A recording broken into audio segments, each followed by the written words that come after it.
시청자 여러분 안녕하십니까. 하루의 뉴스를 정리해드리는 YTN 뉴스나이트입니다.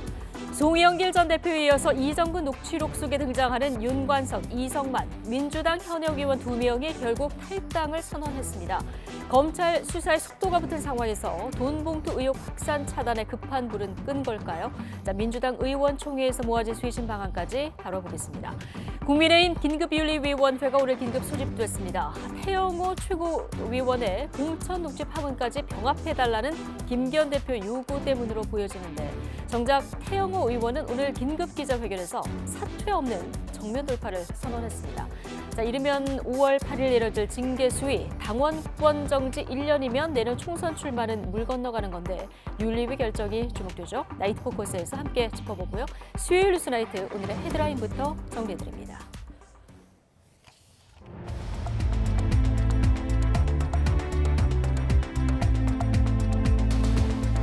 (5월 3일) 수요일 뉴스나이트 주요 뉴스입니다. 윤석열 대통령이 오는 7일 한일 정상회담을 위해 방한한 일본 국가안전보장국장을 접견했습니다. 윤 대통령은 셔틀 외교로 한일 간 우호와 협력이 확대될 것이라고 강조했습니다. 일본이 어제 야당 의원의 독도 방문에 대해서 매우 유감이라며 독도 영유권을 재차 주장했습니다. 우리 외교부는 독도가 명백한 우리 고유의 영토인 만큼 일본의 주장을 일축했습니다. 국민의힘 태영호 의원이 녹취 파문과 쪼개기 후원금 의혹을 전면 부인하며 정치 공세에 굴복하지 않겠다고 말했습니다. 당 윤리위는 태 의원의 녹취 파문과 관련해서도 징계 절차를 시작했습니다. 돈봉투 의혹에 연루된 더불어민주당 윤관석, 이성만 의원이 전격 탈당을 발표했습니다. 민주당은 돈봉투 의혹과 관련해 쇄신책을 마련하기로 의원총회에서 뜻을 모았습니다. 여야가 전세 사기 피해자를 위한 특별법과 관련해서 합의에 또다시 실패했습니다. 애초 이번 주 본회의 처리를 목표로 했지만 사실상 무산됐습니다. 금융감독원이 SG증권발 주가 폭락 사태와 관련해서 키움증권에 대한 검사에 들어갔습니다. 김익래 다음키움그룹 회장이 주가 조작 가능성을 미리 알았는지 살펴볼 예정입니다. 내일 밤부터 어린이날인 모레까지 강풍과 벼락을 동반한 많은 비가 내릴 것으로 보입니다. 서울을 비롯한 중부와 남부 내륙에도 최고 120mm의 비가 쏟아질 것으로 예상되고 있습니다. 윤석열 대통령이 일본의 안보수장인 국가안전보장국장을 만나 셔틀 외교 복원으로 한일 우호와 협력이 확대될 거라고 말했습니다. 일본 측은 윤 대통령의 한일 관계 개선 결단에 보답하기 위해서 조기 답방을 결정했다는 기시다 총리의 메시지를 전했습니다. 박서경 기자의 보도입니다. 반갑습니다. 서울에서의 한일 정상회담 개최를 나흘 앞두고 아키바 다케오 일본 국가안전보장국장이 한국을 찾아 윤석열 대통령을 접견했습니다. 3월에 뵙고 또 금방 또 다시 윤 대통령은 한일 셔틀 외교로 우호와 협력이 확대될 거라 인사하며 안보뿐 아니라 산업 과학기술 분야에서 한일 국가안전보장회의 NSC 간 긴밀한 협의를 기대했습니다. 청년과 학생 교류도 적극 지원해야 한다며 한일 관계 개선의 편익을 국민이 체감하도록 함께 고민해야 한다 당부했습니다. 이에 아키바 국장은 한일 관계 개선을 위한 윤 대통령의 결단을 높이 평가하며 조금이나마 보답하는 마음으로 답방을 결심했다는 기시다 총리의 메시지를 전했습니다. 이에 앞서 조태용 국가안보실장과 아키바 국장은 정상회담 전 예비회담 성격의 한일 안보실장 회담을 열었습니다. 기시다 총리의 방한 준비 현황을 논의하고 정상회담 의제도 살폈습니다. 안보, 경제, 사회, 문화 등 모든 분야의 협력 구체화와 함께 실효적 제재와 안보리 결의 이행 등 단합된 대북 대응에 한일 그리고 한미일이 긴밀히 공조하자는 의견을 모았습니다. 잇따라 개최한 경제안보대화 출범회의에선 핵심 신흥기술, 에너지 안보 등의 협력 심화에 합의했습니다. 양국 경제수장이 개최한 재무장관 회의에선 한일 간 수출 심사 우대, 즉 화이트리스트를 조속히 복원 완료하는 것을 포함해 공동 이익 창출을 위한 협력 강화에 대한 대화가 오갔습니다. 정상회담 이후 양국 간 수출 규제 정상화, 항공편 증편, 산업계 교류 재개 등 양국 간 분위기 변화가 감지되고 있는 점은 매우 고무적입니다. 윤 대통령이 던진 한일 관계 복원 승부수에 양국 사이 훈풍이 부는 모습입니다. 하지만 일본의 과거사 문제에 대한 진정한 호응 조치는 이뤄지지 않은 상태인 만큼 기시다 총리의 조기 방안에서 어느 정도 진전이 있을지가 여전히 시선이 쏠리는 부분입니다. YTN 박서경입니다. 일본이 한국 야당 의원의 독도 방문을 빌미로 독도가 자신들 영토라는 억지 주장을 펼치며 우리 정부에 항의했습니다. 우리 정부는 일본의 항의를 일축했는데 그렇다고 독도 문제가 다가오는 한일 정상회담에 미칠 영향은 크지 않다는 관측이 나옵니다. 도쿄에서 김세호 특파원입니다. 전용기 더불어민주당 의원이 독도를 방문하자 일본은 우리 정부에 강하게 항의했습니다.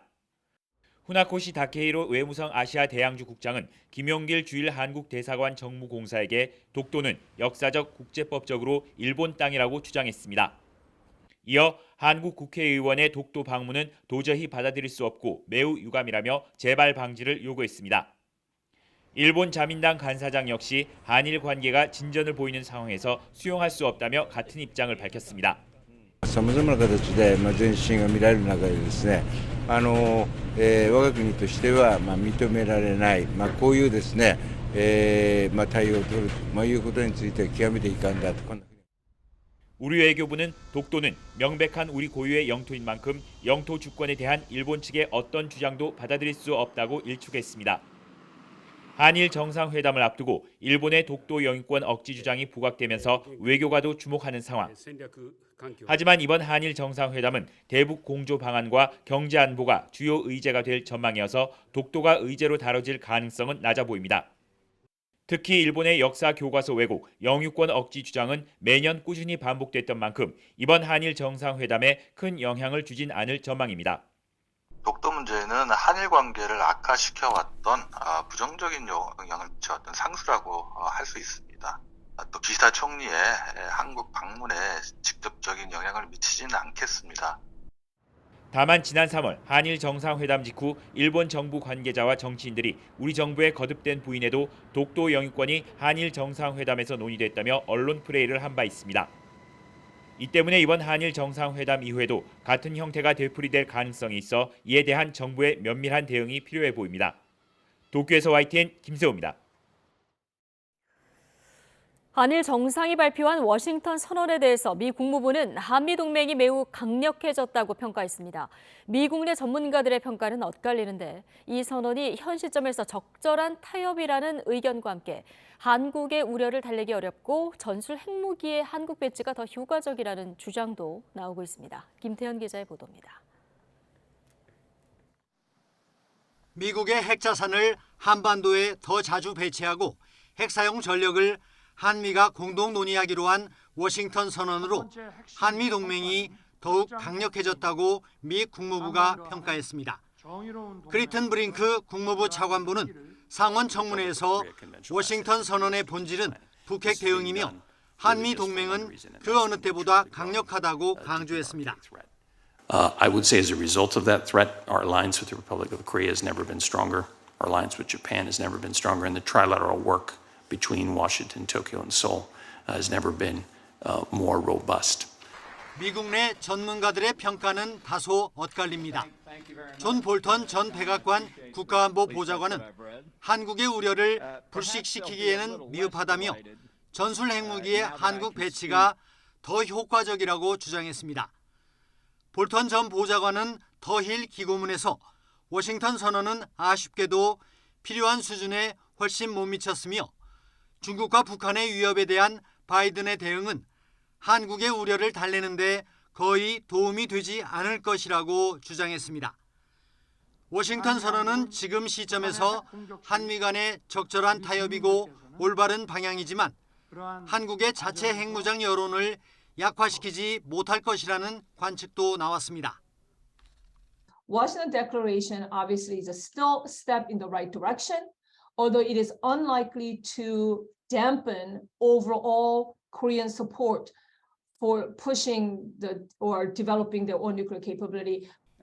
한미 동맹 강화를 표방한 워싱턴 선언은 앞으로 실질적인 작동 여부에 따라 세부적인 평가가 가능해질 것으로 보입니다. YTN 김태현입니다. 국민의힘 윤리위원회가 공천 녹취 유출 의혹에 휩싸인 태영호 최고위원에 대한 징계 절차를 개시했습니다. 당 지도부와 윤리위는 태 최고위원이 대통령실 이진복 수석과 나눈 대화를 과장했다고 의심하고 있는데 민주당은 명백한 범죄라면서 공세를 이어갔습니다. 나혜인 기자입니다. 국민의힘 태영호 최고위원은 이진복 대통령실 정무수석과 공천 관련 그 어떤 대화도 나누지 않았다고 다시 주장했습니다. 집단 린치가 벌어지고 있다며 발언을 녹음하고 유출한 자를 끝까지 색출하겠다고도 강조했습니다. 이번 사건의 본질은 보좌진 전체가 참석한 회의에서 최고위원에 당선되었음에도 공천에 대해 걱정하는 보좌진을 안심시키고 불법 녹음하고 유출한 자는 수사를 통해 끝까지 색출하도록 하겠습니다. 앞서 이 수석을 언급하며 최고위원으로 마이크를 잘 활용하면 공천 문제를 신경 쓸 것 없다는 얘기를 들었다는 녹취 속 자신의 말을 사실상 스스로 부인한 겁니다. 총선을 1년 앞두고 터진 공천 녹취 공방에 국민의힘 지도부는 당혹해하는 분위기가 역력합니다. 김기현 대표는 태영호 의원이 불필요한 오해를 일으켰다면서 4.3 발언과 함께 병합 심사할 것을 윤리위에 요청했고 윤리위는 즉각 징계 절차를 개시했습니다. 본인이 과장해서 표현한 것이 불필요한 오해를 일으켜서 사안이 워낙 위중하고 중요하고 또 당 대표께서 요청을 했기 때문에 긴급하게 회의를 개최했습니다. 민주당은 명백한 범죄이자 검찰이 의무적으로 수사해야 할 사항이라며 대대적인 역공에 나섰습니다. 우리 태영호 의원의 그 녹취 문제는 어떻게 돼갑니까? 그 명백한 범죄 행위로 보이던데. 태영호 의원은 당내 일각에서 제기되고 있는 최고위원 사퇴는 고려하지 않고 있는 것으로 알려졌지만 오는 8일 윤리위에서 중징계가 나올 경우 거취 논란은 다시 불거질 수밖에 없습니다. YTN 나인입니다. 민주당의 지난 전당대회 당시 돈봉투 의혹에 연루돼 거취 표명 압박을 받던 윤관석, 이성만 의원이 결국 자진 탈당하기로 했습니다.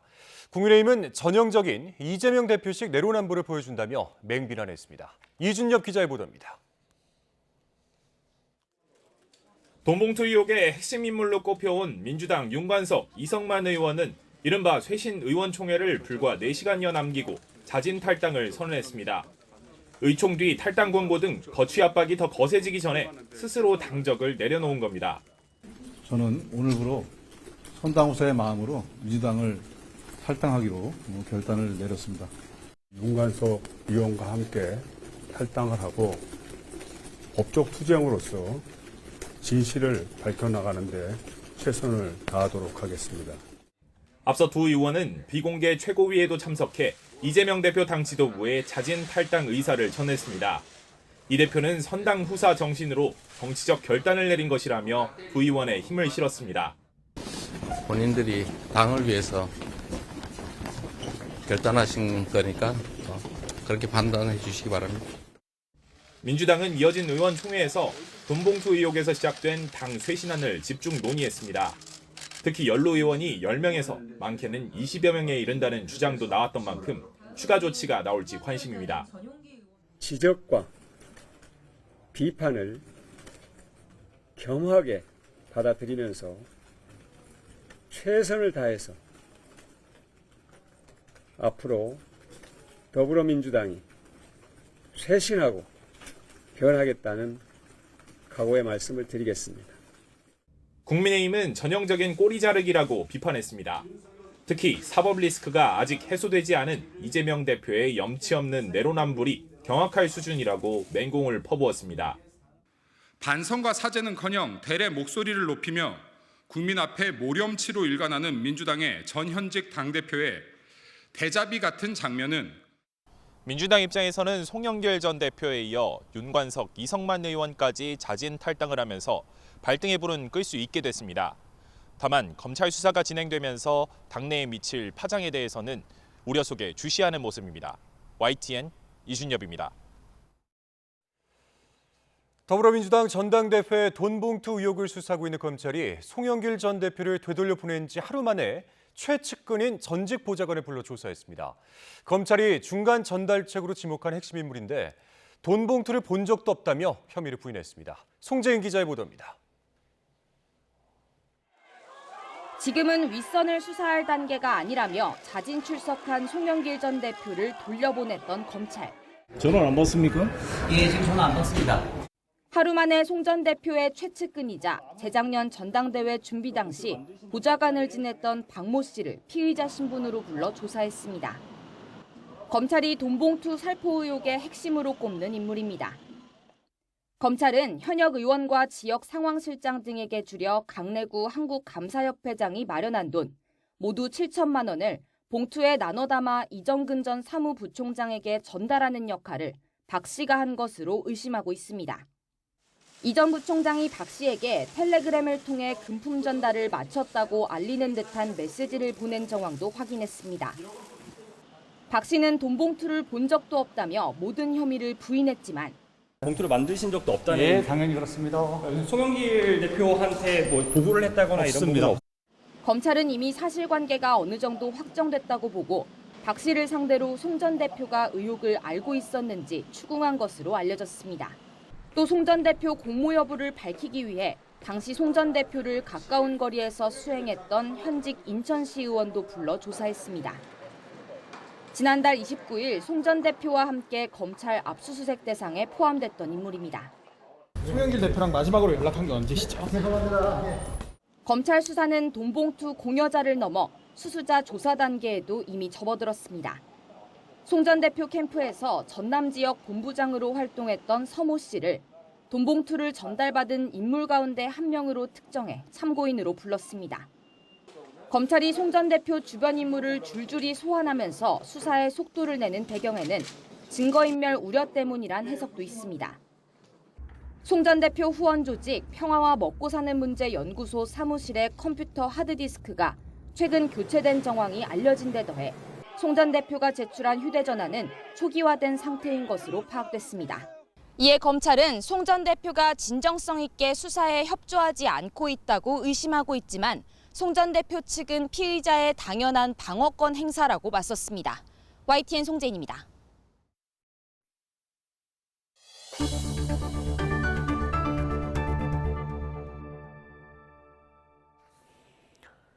간호법 제정에 반대하는 간호조무사나 의사 직군이 오늘 하루 연차를 내거나 병원을 단축 운영하는 부분 파업을 벌였습니다. 일부 동네 의원을 중심으로 진료 차질이 빚어지기는 했지만 큰 혼란이나 불편은 없었습니다. 김평정 기자입니다. 오후 진료를 하지 않는다는 안내문이 문 앞에 붙었습니다. 간호법 제정에 반대하며 의사는 진료 단축에, 간호조무사는 연가 투쟁에 참여했기 때문입니다. 만일 단체 행동을 하게 되면 참여를 할 수도 있다는 말씀을 미리 드렸습니다. 비민주적 절차에 의해서 통과된 법을 이렇게 가만히 있어서만은 안 되겠다라는. 이렇게 의사와 간호조무사를 중심으로 연가를 내거나 단축 진료를 하는 부분 파업이 진행됐습니다. 참여 여부는 자율에 맡겨 일부 동네 의원에서 오후 진료를 받기 어려웠지만 집단적인 휴진은 하지 않아서 큰 혼란은 없었습니다. 간호법에 대해 의사 측은 간호사의 단독 개원을 가능하게 하는 법, 간호조무사 등 다른 직역은 일자리를 침해하는 법으로 보고 있습니다. 이에 대해 간호사 측은 단독 개원은 의료법이 있는 만큼 불가능하고 다른 직역의 업무 범위도 침탈하지 않는다는 입장입니다. 이에 더해 간호조무사 측은 학력 상한이 고등학교 졸업자로 한정된 조항 때문에 더 전문적인 교육을 받은 전문대 졸업자는 자격시험을 칠 수 없다고 주장하고 있습니다. 생명을 다루는 일 아닙니까? 그래서 더 배우고 싶고 더 알고 싶은데 국가에서 더 해주면 더 좋지 않겠습니까? 근데 그걸 막고 계시는 것 같아서 얘기를 하는 거죠. 의사와 간호조무사 등 13개 직역이 참여하는 보건의료연대는 오는 11일에도 같은 방식으로 2차 연가 투쟁을 할 계획입니다. 이후 간호법에 대한 재검토가 이뤄지지 않으면 오는 17일 총파업에 돌입하겠다고 예고했습니다. 인턴과 레지던트로 대학병원 진료의 큰 부분을 담당하는 전공의 단체도 간호법이 강행되면 파업 참여를 논의하겠다고 밝혀 총파업이 대규모 진료 차질로 이어질 가능성도 제기됩니다. YTN 김평정입니다. 여야가 전세 사기 피해자를 지원하는 특별법 제정안을 위해서 이틀 만에 다시 머리를 맞댔지만 입장차를 좁히지 못했습니다. 전세 사기 피해자를 서둘러 구제해야 한다는 시급성에는 모두 공감했지만 지원 요건과 범위를 두고 여전히 평행선을 달렸습니다. 박광열 기자의 보도입니다. 전세사기 특별법의 가장 큰 쟁점 가운데 하나인 전세보증금 우선 반환에 대한 국민의힘 입장은 여전히 확고했습니다. 다른 범죄 피해자 등과의 형평성을 고려했을 때 재정 지원은 신중한 접근이 필요하다는 겁니다. 사인 간의 계약 문제에 국가가 직접 뛰어들어서 모든 손해를 본 모든 케이스에 일정 정도를 다 보상해 준다. 이 부분은 국민적 합의가 필요한 겁니다. 대신 문제가 된 주택을 공공이 대신해서 경매나 공매로 넘기고 이 과정에서 피해자의 우선 매수권을 주자는 방안을 제시했습니다. 집을 사들일 목돈이 여의치 않다면 LH가 우선 매수권을 넘겨받아 공공임대주택으로 사들이고 최장 20년 동안 시세 반값 수준으로 빌려주는 기존 수정안도 다시 제안했습니다. 하지만 민주당과 정의당의 반응은 차가웠습니다. 정부가 일단 피해자의 보증금 반환 채권을 사들이는 선지원 후 구상권 방안을 굽히지 않았습니다. 피해가 다 드러난 게 아니에요. 앞으로 얼마나 어디서 어떻게 전개될지를 알 수 없는 상황에서 문을 너무 닫아놓으면 그럼 나중에 또 개정을 하실 거냐고. 여기에 정의당 심상정 의원은 현행 소액보증금 우선변제 제도에 허점이 있다며 보완이 필요하다고도 주장했습니다. 우선 변제 받을 수 있는 기준이 8,500만 원인데 내가 보증금이 8,600만 원이거나 9,500만 원이어서 한 푼도 못 받는 거예요. 그러니까 너무나 억울하지 않습니까? 야권은 피해자 인정 범위를 넓히자고도 제안했지만 정부 여당은 이미 주택 면적 제한을 없애고 보증금 규모도 확대하는 수정안을 내놓았다며 난색을 보였습니다. 목표로 했던 이번 주 내 특별법 본회의 처리는 사실상 무산됐습니다. 여야는 계속 협의를 이어간다는 계획이지만 이 주요 쟁점의 입장차가 워낙 큰 상황이라 빠른 합의는 쉽지 않다는 분석도 나오고 있습니다. YTN 박광열입니다. 원희룡 국토교통부 장관은 역전세로 인한 단순 임차 보증금 미반환, 즉 깡통전세 구제와 전세 사기 피해자에 대한 보증금 직접 지원은 불가하다는 입장을 밝혔습니다. 전세 사기 피해 지원 특별법안 심사 과정에서 여야가 평행선을 달리고 있는 가운데 원 장관은 시간을 끈다고 해서 정부 입장이 바뀌지 않는다며 이같이 말했습니다. 또 정부가 특별법 적용 대상을 추가로 완화하는 방안을 제시할 수 있느냐는 질문에는 이미 제시할 것은 다 한 것이라고 선을 그었습니다. 이창양 산업통상자원부 장관이 조만간 전기요금 조정을 마무리하겠다며 인상안 발표를 예고했습니다. 이르면 다음 주 윤곽을 공개할 것으로 보이는데 요금을 얼마나 올릴지 전문가 사이에서도 의견이 엇갈립니다. 최기성 기자입니다. 정부는 올해 1분기 전기요금을 1kW시당 13.1원 인상했습니다. 4인 가구 기준 월 전기요금은 4,000원 정도 올랐습니다. 추가 인상 논의 주도권이 정치권으로 넘어가면서 2분기 요금 인상은 한 달째 보류 중입니다. 산업부 관계자는 인상안 발표 시기를 다음 주라고 확언할 순 없지만 곧 결정할 예정이라면서 늦어질수록 부담이 더 커진다고 밝혔습니다. 한국전력의 1kW시당 전기 구입 단가는 판매 단가보다 30원 정도 낮아 팔면 팔수록 손해를 보고 있습니다. 하루 지출이자만 38억 원에 달하는데 올해 전기요금을 1kW시당 51.6원 올려야 한다는 게 정부와 한전 주장입니다. 38.5원을 더 올려야 하는 셈입니다. 한전 측은 최소한 1분기 인상폭만큼은 올려야 한다고 말했습니다. 하지만 매번 반발 여론에 부딪힌 정부가 얼마나 요금을 올릴진 불확실합니다. 전문가들은 요금 인상이란 대원 측에는 공감한다면서도 각각 다른 전망치를 내놨습니다. 1kW시당 인상폭이 10원은 넘을 것이라는 관측부터 10원 내외로 이제 하는 게 이제 한 자릿수다, 두 자릿수다 그런 상징적인 것이 있고요. 거기 13.1원에서 10원에서 13.1원 사이가 되지 않을까 생각하고 있습니다. 10원 미만이 될 것 같다는 예측도 나옵니다. 투자일수가 되어야 된다고 생각하는데 그렇게 할 것 같지는 않은데요. 여러 가지 정황이 너무 끌고 그게 시원시원하게 올렸더라면 그렇게 생각 안 할 텐데 하도 그냥 당정 협의를 오래 끌고 이러니까. 요금 인상에 맞춰 내놓을 자구책에 사장 사퇴 방안도 포함되어 있느냐는 질문에 한전은 갑자기 정치권에서 나온 말이라면서 선장이 있어야 하지 않겠느냐고 답했습니다. YTN 최기성입니다. SG증권발 폭락 사태로 주가 조작 의혹이 불거지자 금융감독원이 키움증권에 대한 검사에 착수했습니다.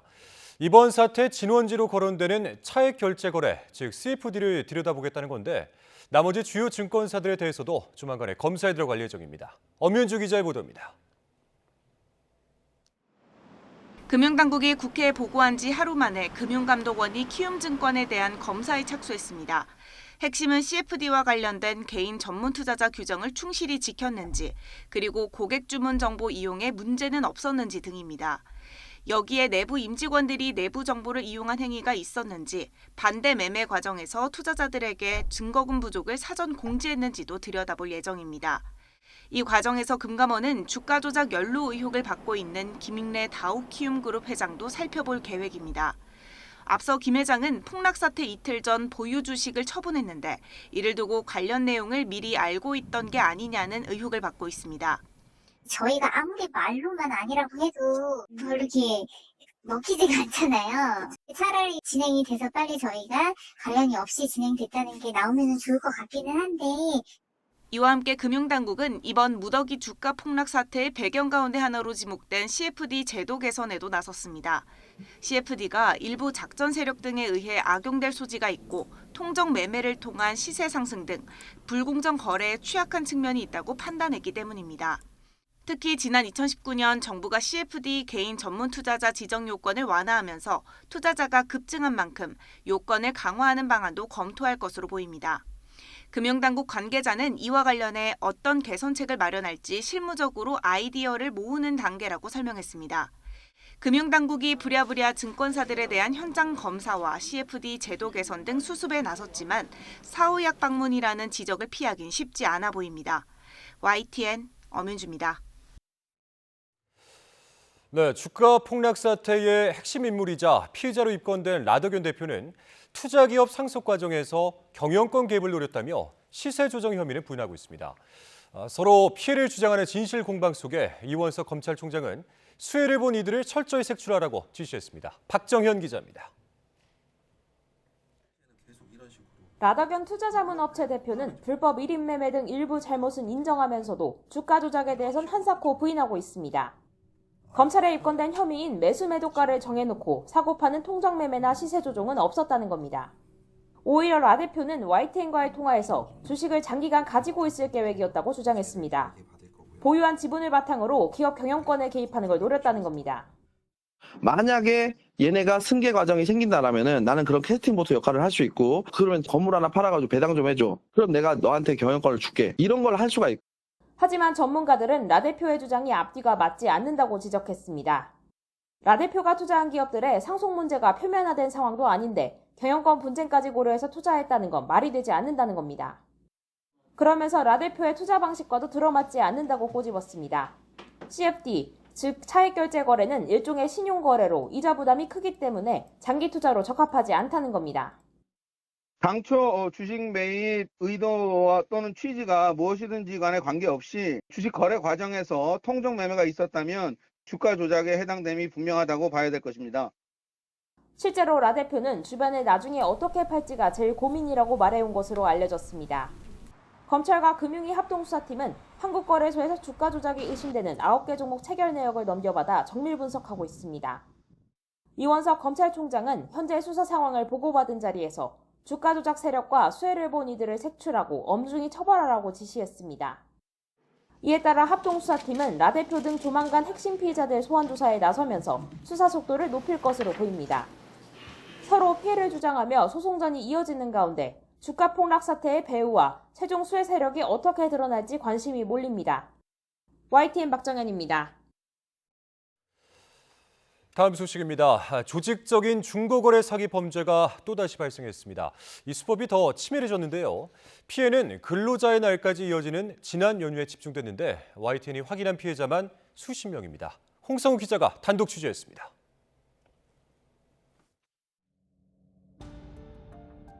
지난달 28일 트위터에 올라온 공연 입장권 판매글. 사기 판매가 아니라는 것을 확인해달라고 하자 쪽지에 실시간을 적어 인정합니다. 믿고 돈을 입금하자 잠적합니다.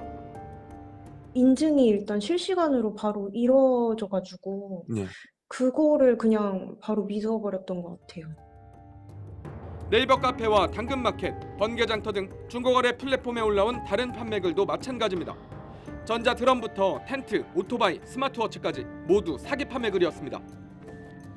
피해자들이 사기꾼을 믿을 수밖에 없었던 이유, 실시간 인증에 이어 계좌명의자와 같은 이름의 신분증과 사업자 등록증부터 운송장에 찍힌 택배 상자까지 찍어보내 피해자들을 안심시켰기 때문입니다. 심지어 그 사업자 등록증 같은 거 보내줬거든요. 그래서 저는 거기서 또 한 번 더 속을 수밖에 없었어요. 근데 알고 보니까 그 대표자 이름만 바꿔가지고 그 붙여놓게 했던 거였더라고요. 안전거래라며 결제 링크를 보내는 기존 범죄 수법에서 다시 진화한 겁니다. 지금도 계속 늘고 있는 피해자는 취재팀이 확인한 것만 70여 명. 모두 판매자 이름이 이수연이었고 계좌 주인도 같은 이름이었습니다.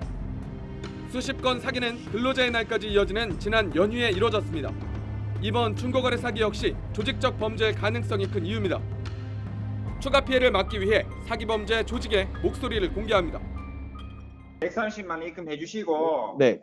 방금 285만 원 있다 아닙니까? 네, 맞습니다. 이거는 내가 바로 즉시 해드릴 거고 이거 등록 우리 처리만 바로 좀 우리 처리만 해놓고 네. 285만 원 바로 보내드리고요. 피해자들이 경찰에 신고하고 있지만 지난해 수백 명 피해자가 발생한 중고거래 사기 사건도 꼬리조차 잡지 못하고 수사가 종결되는 상황. 조직적 중고거래 사기 범죄를 막을 대책이 필요합니다. YTN 홍석입니다. 수학여행을 와 한라산을 등반하던 고등학생 15명이 비를 맞고 저체온 증상을 호소해 소방당국이 구조에 나섰습니다. 오늘 낮 1시쯤 한라산 성판악 코스를 오르던 충남 천안 모 고등학교 2학년 390여 명 가운데 15명이 비를 맞고 저체온증을 호소한다는 신고가 소방에 접수됐습니다. 4명은 모노레일을 타고 하산했고 11명은 도보로 하산했습니다. 소방당국은 추가 환자에 대비해서 성판악 휴게소 주차장에 현장 응급의료소를 설치했습니다. 이번 어린이날에는 전국에 돌풍과 벼락을 동반한 호우가 쏟아질 것으로 보입니다. 갑작스러운 비바람으로 시설물 피해와 안전사고가 우려돼 각별한 주의가 필요합니다. 정혜용 기자입니다. 비는 제주도와 전남 해안부터 시작돼 전국으로 확산하겠습니다. 빗줄기가 갈수록 굵어져 어린이날에는 봄비가 아닌 마치 여름 호우처럼 쏟아지겠습니다. 따뜻하고 습한 남서풍이 강하게 유입되는 제주도 산간에 최고 400mm가 넘는 물폭탄이 예상됩니다. 남해안과 지리산 부근에는 최고 150mm, 수도권 등 중부 내륙에도 최고 120mm의 장대비가 오겠습니다. 4일 오전부터 6일 새벽 사이에는 제주도와 남해안에 시간당 30에서 50mm 이상의 강한 비가 내릴 것으로 예상이 되고 있는 상황이고요. 5일 오후부터 6일 새벽 사이에는 중부지방을 중심으로 20에서 30mm의 강한 비가 지속되겠습니다. 이번 비는 천둥 번개와 함께 돌풍도 동반하겠습니다. 해안과 내륙에는 초속 20m 이상, 산간에는 초속 25m가 넘는 강한 바람이 예상됩니다. 시설물 피해와 함께 여객선과 항공기 운항도 지장이 우려됩니다. 기상청은 특히 계곡, 하천물이 갑자기 불어나며 고립사고 등이 우려된다며 각별한 주의를 당부했습니다. YTN 정혜윤입니다.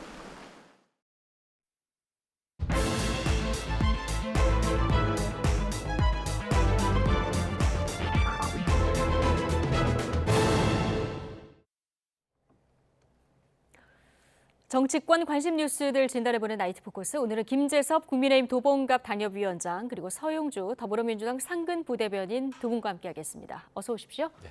안녕하세요. 예, 안녕하십니까. 자, 돈봉투 의혹에 휩싸인 민주당 윤관석, 이성만 두 현역 의원이 자진 탈당을 결정했습니다. 나이트 포커스 첫 번째 주제 보고 오시겠습니다. 오늘부로 민주당을 탈당하고자 합니다. 선당 무사의 마음으로 오늘 즉각 탈당하기로 구청에서 신상 반환을 하겠습니다.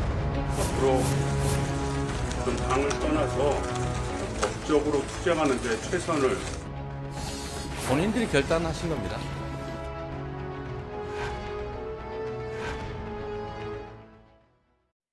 자, 윤관석, 이성만 의원의 탈당, 이게 꼬리 자르기가 될지 민주당의 기사회생의 기회가 될지 지금부터 좀 분석해 보겠습니다. 자, 서영주 대변인님, 네. 이 두 현역 의원의 탈당이 검찰 압수수색이 시작된 지 지금 3주 만에 탈당을 하는 거거든요. 그럼 어떻게 보십니까? 뭐 고민이 있겠죠. 예. 그러니까 이 검찰의 수사 자체가 과연 이게 뭐 온당하게 진행된 것인지. 물론 이제 국민 눈높이에는 돈봉투 사건이 비록 당내 경선 캠프에서 벌어진 일이지만 맞지 않죠. 근데 이제 검찰 수사 자체가 너무 그냥 담백하게 이루어지면 좋겠는데 너무 확대라는 경우가 있습니다. 그러니까 두 가지 측면입니다. 당내 경선 캠프에서 그 돈이 경비로 쓰였는지 아니면 매표, 그러니까 돈을 통해서 표를 사기 위해서 쓰였는지 그 두 가지만을 명확하게 가르면 되는데 이게 갑자기 이 윤관석, 이성만 의원, 그다음에 강내구, 그다음에 이정근 씨 이 네 명의 이 수사는 멈춘 상황에서 송영길 전 대표로 향하는 이런 수사들이 확대되고 있습니다. 그러다 보니까 당에서는 이게 뭐지? 이게 좀 경찰이 너무 기획되고 표적 수사 아닌가? 그리고 별건 수사 아닌가? 라는 좀 의문점들이 있었어요. 그리고 이제 윤관석 의원과 이성만 의원이 오늘 탈당을 결정했는데 윤관석 의원 같은 경우는 21년을 민주당에서 몸을 담았던 분입니다. 그러니까 이 그 당에서 탈당한다는 건 거의 뭐 정계은퇴와 비교할 만큼 그런 중요한 결정입니다. 그래서 당에서도 여러 고민이 있었고 이 일이 있음에도 불구하고 당에서 좀 기다려주는 측면이 있습니다.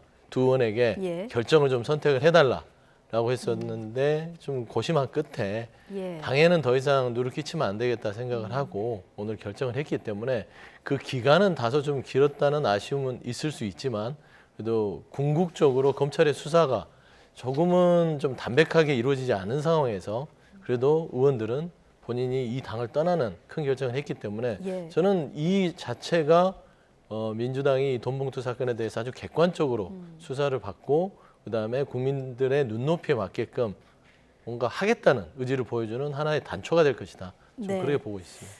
말씀하신 대로 탈당하고 법적으로 다퉈보겠다. 오늘 이런 입장을 밝혔는데 자, 이게 등 떠밀린 탈당이다 이렇게 보시는 분들도 계시더라고요. 어떻게 보십니까? 근데 이제 서 대변인님 말씀하신 내용이랑은 좀 다르게 민주당에서 탈당이 뭐 그렇게 크게 큰 정치적 의미가 갔나 싶습니다. 왜냐하면 민영배 의원만 봐도 그 탈당 이후에 쉽게 복당이 되지 않았습니까? 여러 가지 논란이 있었음에도 불구하고 결국 복당이 됐거든요.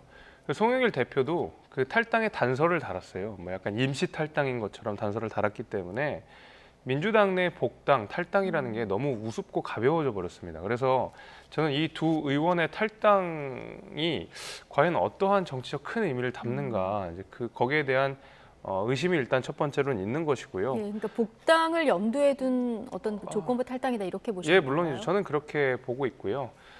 물론 죄가 밝혀져 가지고 뭐 알고 보니까 이 두 사람은 전혀 혐의가 없다 이렇게 되면 복당하는 게 문제가 없겠지만은 적어도 이 두 사람이 탈당하는 데에서 가장 좋아할 사람은 이재명 대표라고 생각합니다. 저는 그래서 이재명 대표의 큰 그림이라고 생각이 되는데 이 두 사람에 대한 거취를 어떻게 이재명 대표가 해야 되느냐, 이게 아마 이재명 대표의 가장 큰 딜레마였을 거라고 생각합니다. 이 두 사람에 대해서 TF를 구성하고 강하게 징계를 하자니 본인의 사법 리스크에 대해서는 내로남불이라는 비판을 피하기는 어려울 것이거든요. 그런데 이 둘이 자진 탈당을 해버리면서 이재명 대표가 이 둘을 향해서 당내 자체적인 조치를 하는 그 어떤 부담은 덜은 겁니다. 그래서 저는 이 두 사람이 탈당은 어떤 큰 의미가 있는 것은 아니지만 적어도 이재명 대표의 정치적 부담감은 이 두 사람이 탈당함으로써 상당히 많이 가벼워졌다 이렇게 생각합니다. 이재명 대표의 정치적 부담감은 좀 가벼워졌다. 그럼요. 이렇게 보시는 건데요. 자, 이성만, 윤관석 의원 지난달까지만 해도 탈당에는 선을 긋는 모습이었는데 오늘 이제 선당 후사하겠다며 탈당으로 입장을 선회했죠. 관련 발언 듣고 오시겠습니다. 당과 협의를 해봐야죠. 지역민의 신분이기도 하고 또 당의 신분이기도 하기 때문에 탈당을 하고 법적 투쟁으로서 진실을 밝혀나가는데 오늘부로 선당후사의 마음으로 민주당을 탈당하기로 결단을 내렸습니다. 네. 이렇게 두 현역 의원이 잦은 탈당으로 입장을 선회한 데는 어제부터 이제 이재명 대표를 비롯한 지도부의 설득이 좀 많았다 이런 얘기도 전해지던데요. 그랬습니까?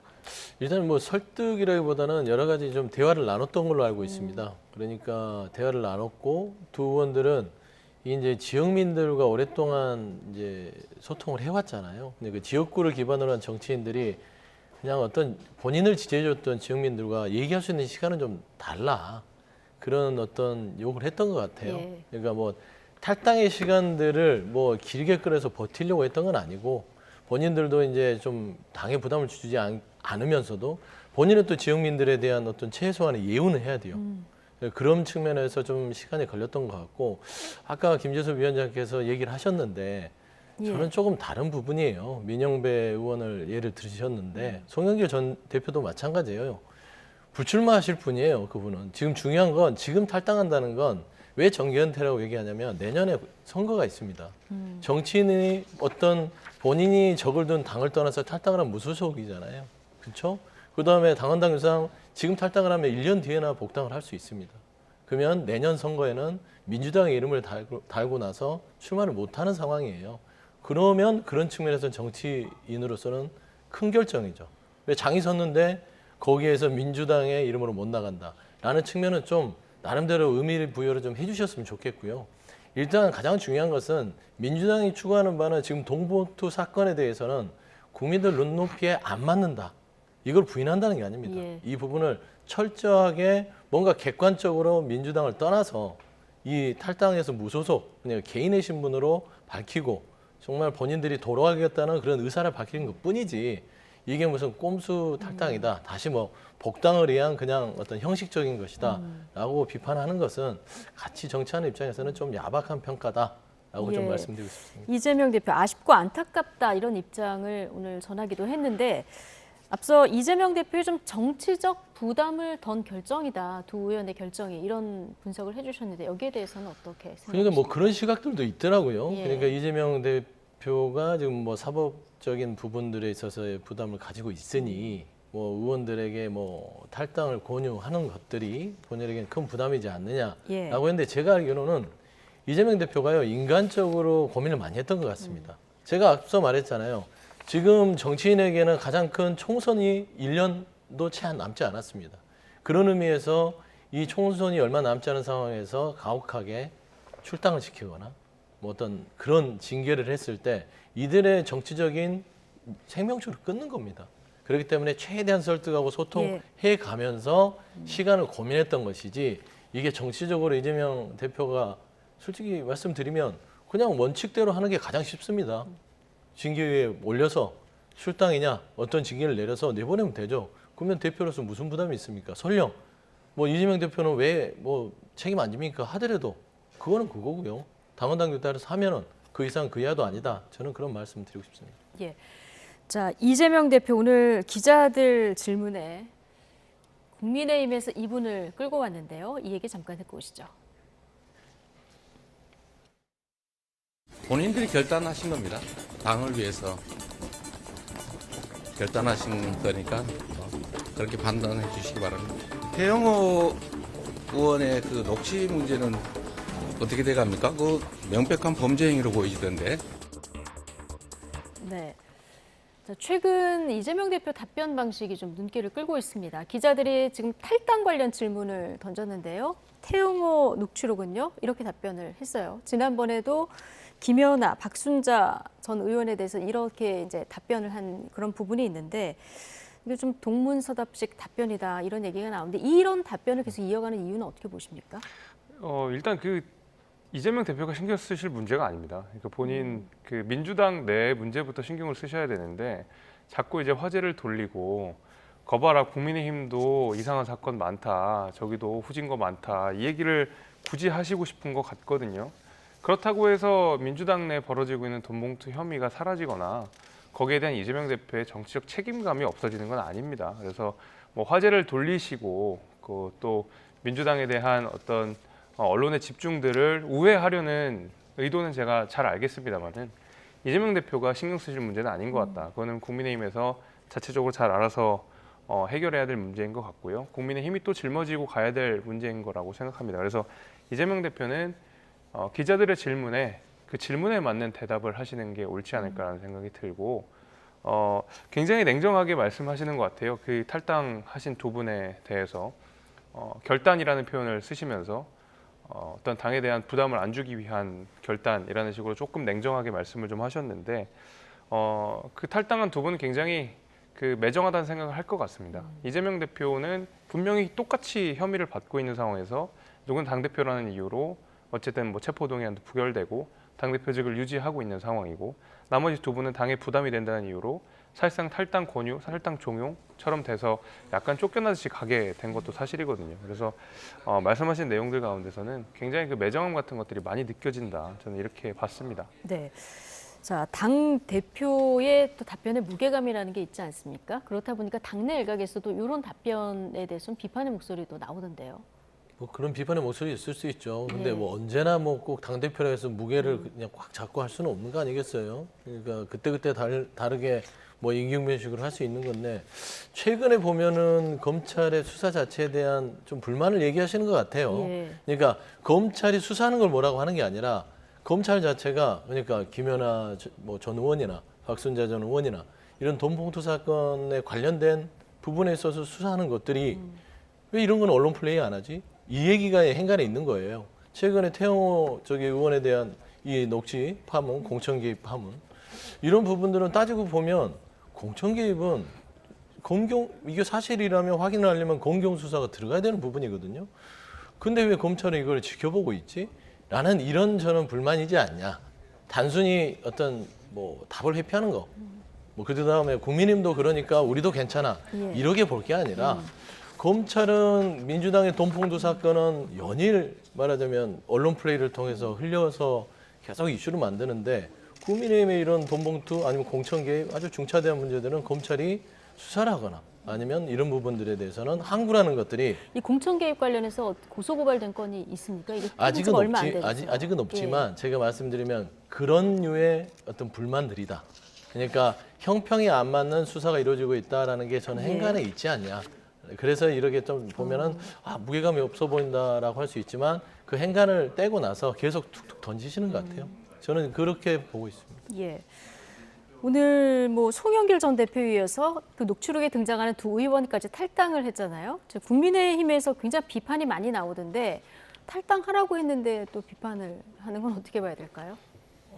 일단 탈당을 했다고 해서 모든 정치적 그 어떤 부담감, 그다음에 어떤 지금 그 두 의원을 향한 혐의들이 다 사라지는 건 아니니까 이제 국민의힘이 그 부분을 아마 지적했던 것으로 압니다. 제가 앞서 말씀드린 대로 민주당에서 탈당이라고 하는 것의 의미가 너무 퇴색돼 버린 게 좀 사실이거든요.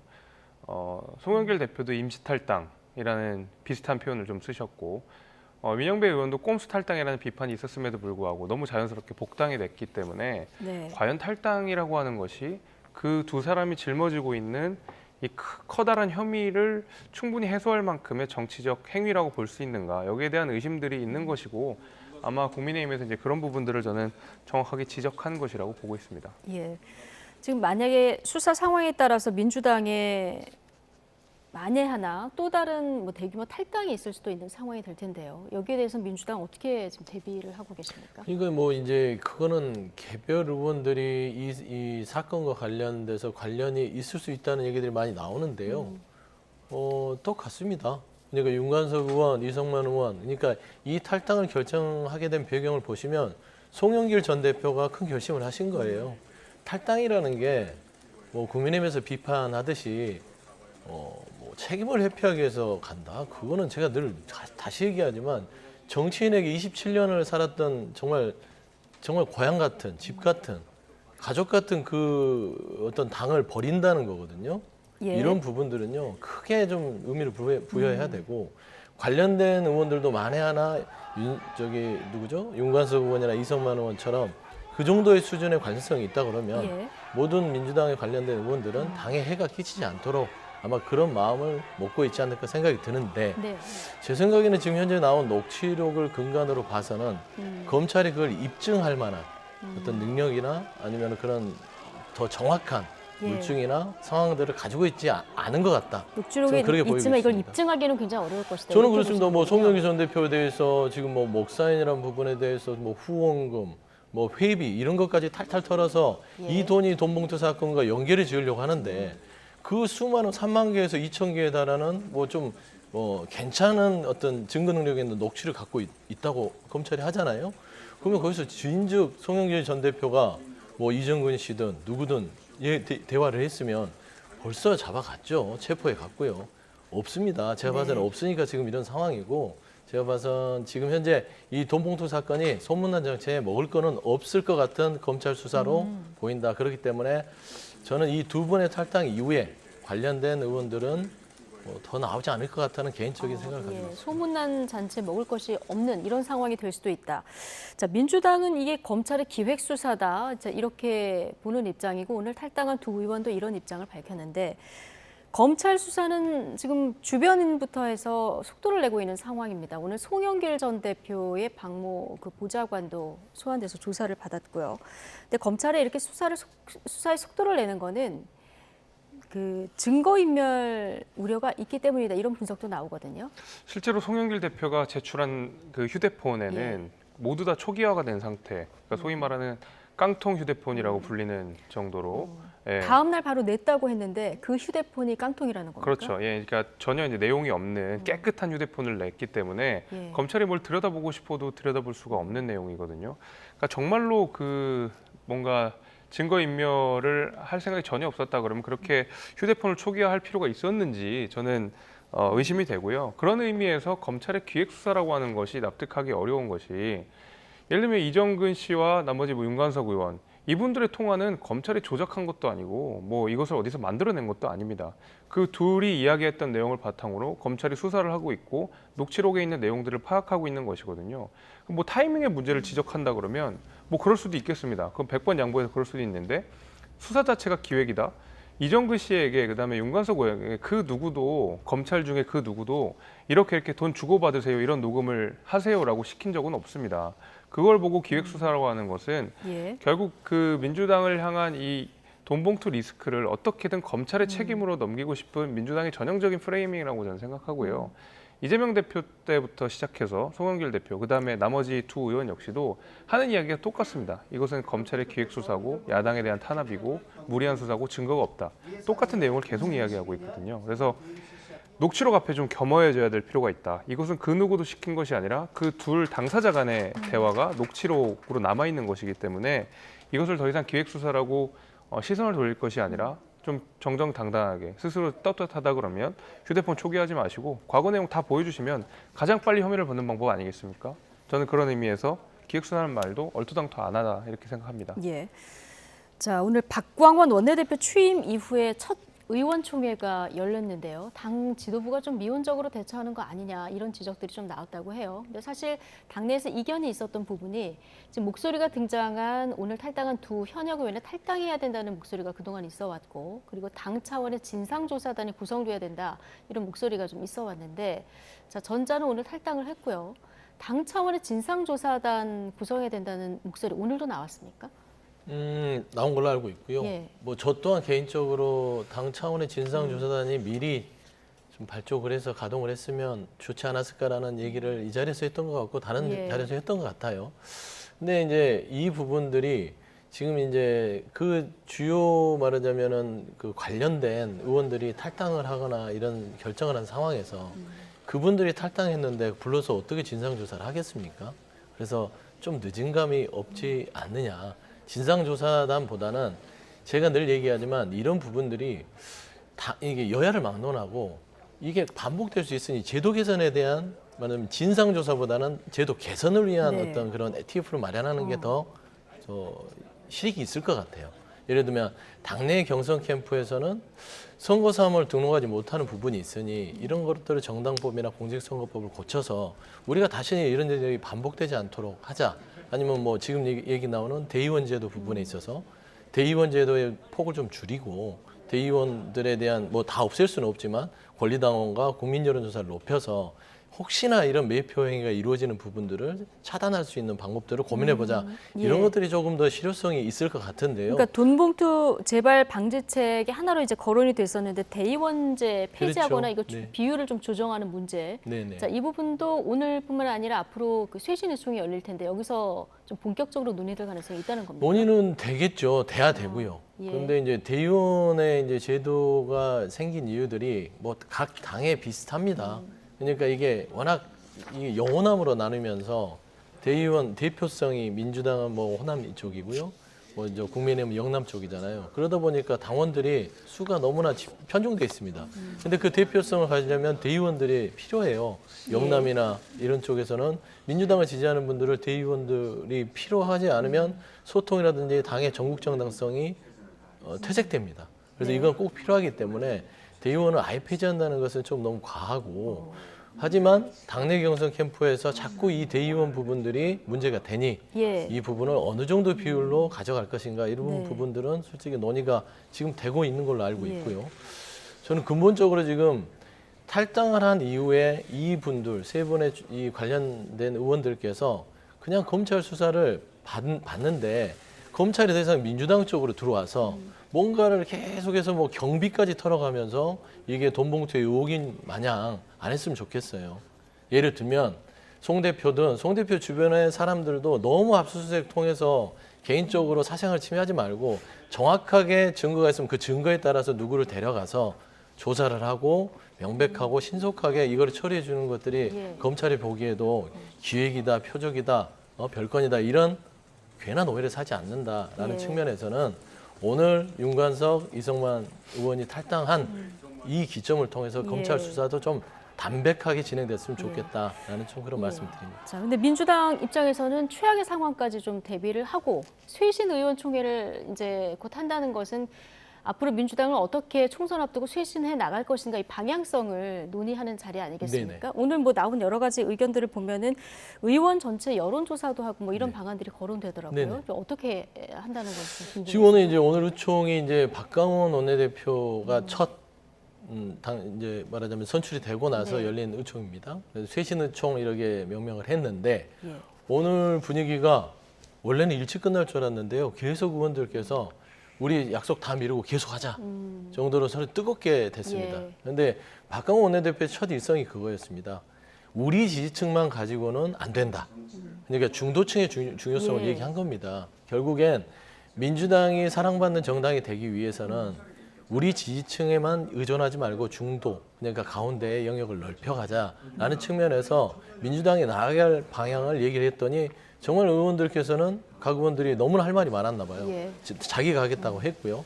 그다음에 향후에 1박 2일로 따로 잡아서 워크숍을 하자라는 얘기까지 나오고 아마 그런 일정들 잡고 있는 걸로 아는데 네. 통상 워크숍을 하게 되면요. 의원들 여론조사도 하고요. 설문조사도 하고요. 의견도 받고 분임 토의도 하기 때문에 예. 저는 이 쇄신의 길 자체가 꼭 이 돈봉투 사건에 국한될 건 아니다. 결국에는 이번 총선에 대한 민주당의 변화, 예. 그다음에 중도층으로 이렇게 나아갈 수 있는 예. 그 방향성에 대해서 어떤 정확한 포지션을 잡는 그런 계기를 마련하기 위한 중도층에 예, 소구할 수 그런, 있는 어떤 방안까지 회의다라고 보시면 될 것 같아요. 논의하는 자리가 될 것이다. 자, 1박 2일 워크숍 곧 열릴 텐데 자, 어떤 대책들이 나올지 좀 보고요. 자, 민주당 얘기라서 지금 제가 서영주 부대변인께 계속 질문을 드렸고 지금부터 국민의힘 얘기해 볼 텐데요. 김재섭 우리 당협위원장께 질문을 좀 많이 드리도록 하겠습니다. 당 최고위원들의 이딴 설화로 곤욕을 치른 국민의힘 태영호 의원의 공천 녹취록 또 쪼개기 후원 의혹으로 또다시 악재에 직면했습니다. 두 번째 주제 보고 오겠습니다. 총선 승리를 위해 장애 요인이 되면 누구든지 엄정한 책임을 물을 것입니다. 누구였어요? 있었는지 나오지 말라고. 압니다. 마음 앞으로도 영원히 변함없을 겁니다. 국민의 지지와 신뢰를 받기 위한 자체 노력의 일환입니다. 저는 절대 굴복하지 않을 것입니다.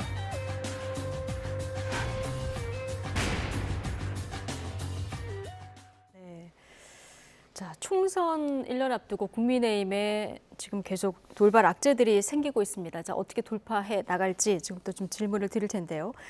특히 최근에 태영호 최고위원 관련한 그 논란이 계속 나오고 있는데 공천 녹취록 이외에 이번에는 쪼개기 정치 후원금 의혹이 또 나왔거든요. 자, 이거는 어떻게 됐다는 겁니까? 그러니까 태영호 의원의 지역구에 있는 강남 갑구에 지방선거 당시에 그 지방선거 공천을 받기 위한 후보자들이 자신의 지인들을 활용해서 태영호 의원에게 후원을 했다, 뭐 이제 이런 의혹인데요. 이것은 범죄 행위입니다. 그래서 아마 우리가 지금 나온 언론 기사에 나온 것만 가지고 바로 이것이 범죄를 저질렀다 이렇게 보기에는 어려운 부분이 저는 분명히 있는 것 같고 충분히 따져봐야 될 것 같습니다. 태영호 의원 스스로가 이에 대해서는 강하게 완강하게 부인을 하고 있는 상황이기 때문에 이 부분은 좀 따져볼 필요가 있는데 제가 조금 더 문제 삼고 싶은 내용은 태영호 의원의 어떤 그 발언, 이진복 수석과 어떤 뭐 공천을 대가로 어떤 최고위의 발언을 조율하는 듯한 그 얘기를 보좌진들에게 했던 그 내용을 조금 더 문제 삼고 싶거든요. 최고위원과 대통령실은 여당이라는 특수성 때문에 얼마든지 의견 조율을 할 수 있다고 생각합니다. 근데 다만 그 대가가 공천인 것은 저는 그 심각한 문제, 정치적 문제뿐만 아니라 어떤 형사적인 문제까지도 갈 수 있는 부분이라고 생각하거든요. 두 분 다 아니다 이렇게 얘기를 하고 있어요. 그렇죠. 그래서 이제 진상 규명이 반드시 필요한 부분인데 누구 하나는 거짓말하고 있는 것이거든요. 그럼 태영호 의원이 예를 들면 이진복 수석의 말을 과잉 해석해서 본인이 착각을 했다든지 그럼 거기에 대해서는 정치적 책임을 져야 되겠고요. 이미 녹취록이 나왔기 때문에 만약에 그것이 거짓말이라고 한다고 하더라도 정치적 책임이 져야 됩니다. 실제로 이진복 수석이 그런 얘기를 했다고 하면 이진복 수석은 이진복 수석대로 또 문제가 있는 것이고요. 어쨌든 그 양자 간에 누구 하나는 책임을 져야 되는 상황인데 지금 태영호 의원이 이야기한 바로는 자기가 좀 그 기억이 안 난다 이제 이런 식으로 말을 하고 있기 때문에 아마 여기에 대한 최소한의 정치적 책임은 져야 되겠다 생각하고 왜냐하면 녹취록이 안 나왔으면 모르겠는데 이미 녹취록이 나와서 당이 지금 심각한 어떤 혼란 상태에 빠져 있거든요. 그럼 최소한 여기에 대해서는 책임 있는 모습을 보여줄 필요도 분명히 있겠다 이 생각이 듭니다. 그래서 오늘 긴급 기자회견을 하길래 사퇴 의사를 밝히나 이런 전망도 나왔었는데 자 그것보다는 오늘 여러 가지 의혹에 대해서 굉장히 강하게 반박을 하면서 기자회견을 했는데요. 목소리 듣고 오시겠습니다. 너무나도 황당하여 말이 나가지 않습니다. 후원금 모금과 관련하여서는 단 하나의 오점이 없이 당당하다는 것을 이 자리에서 밝힙니다.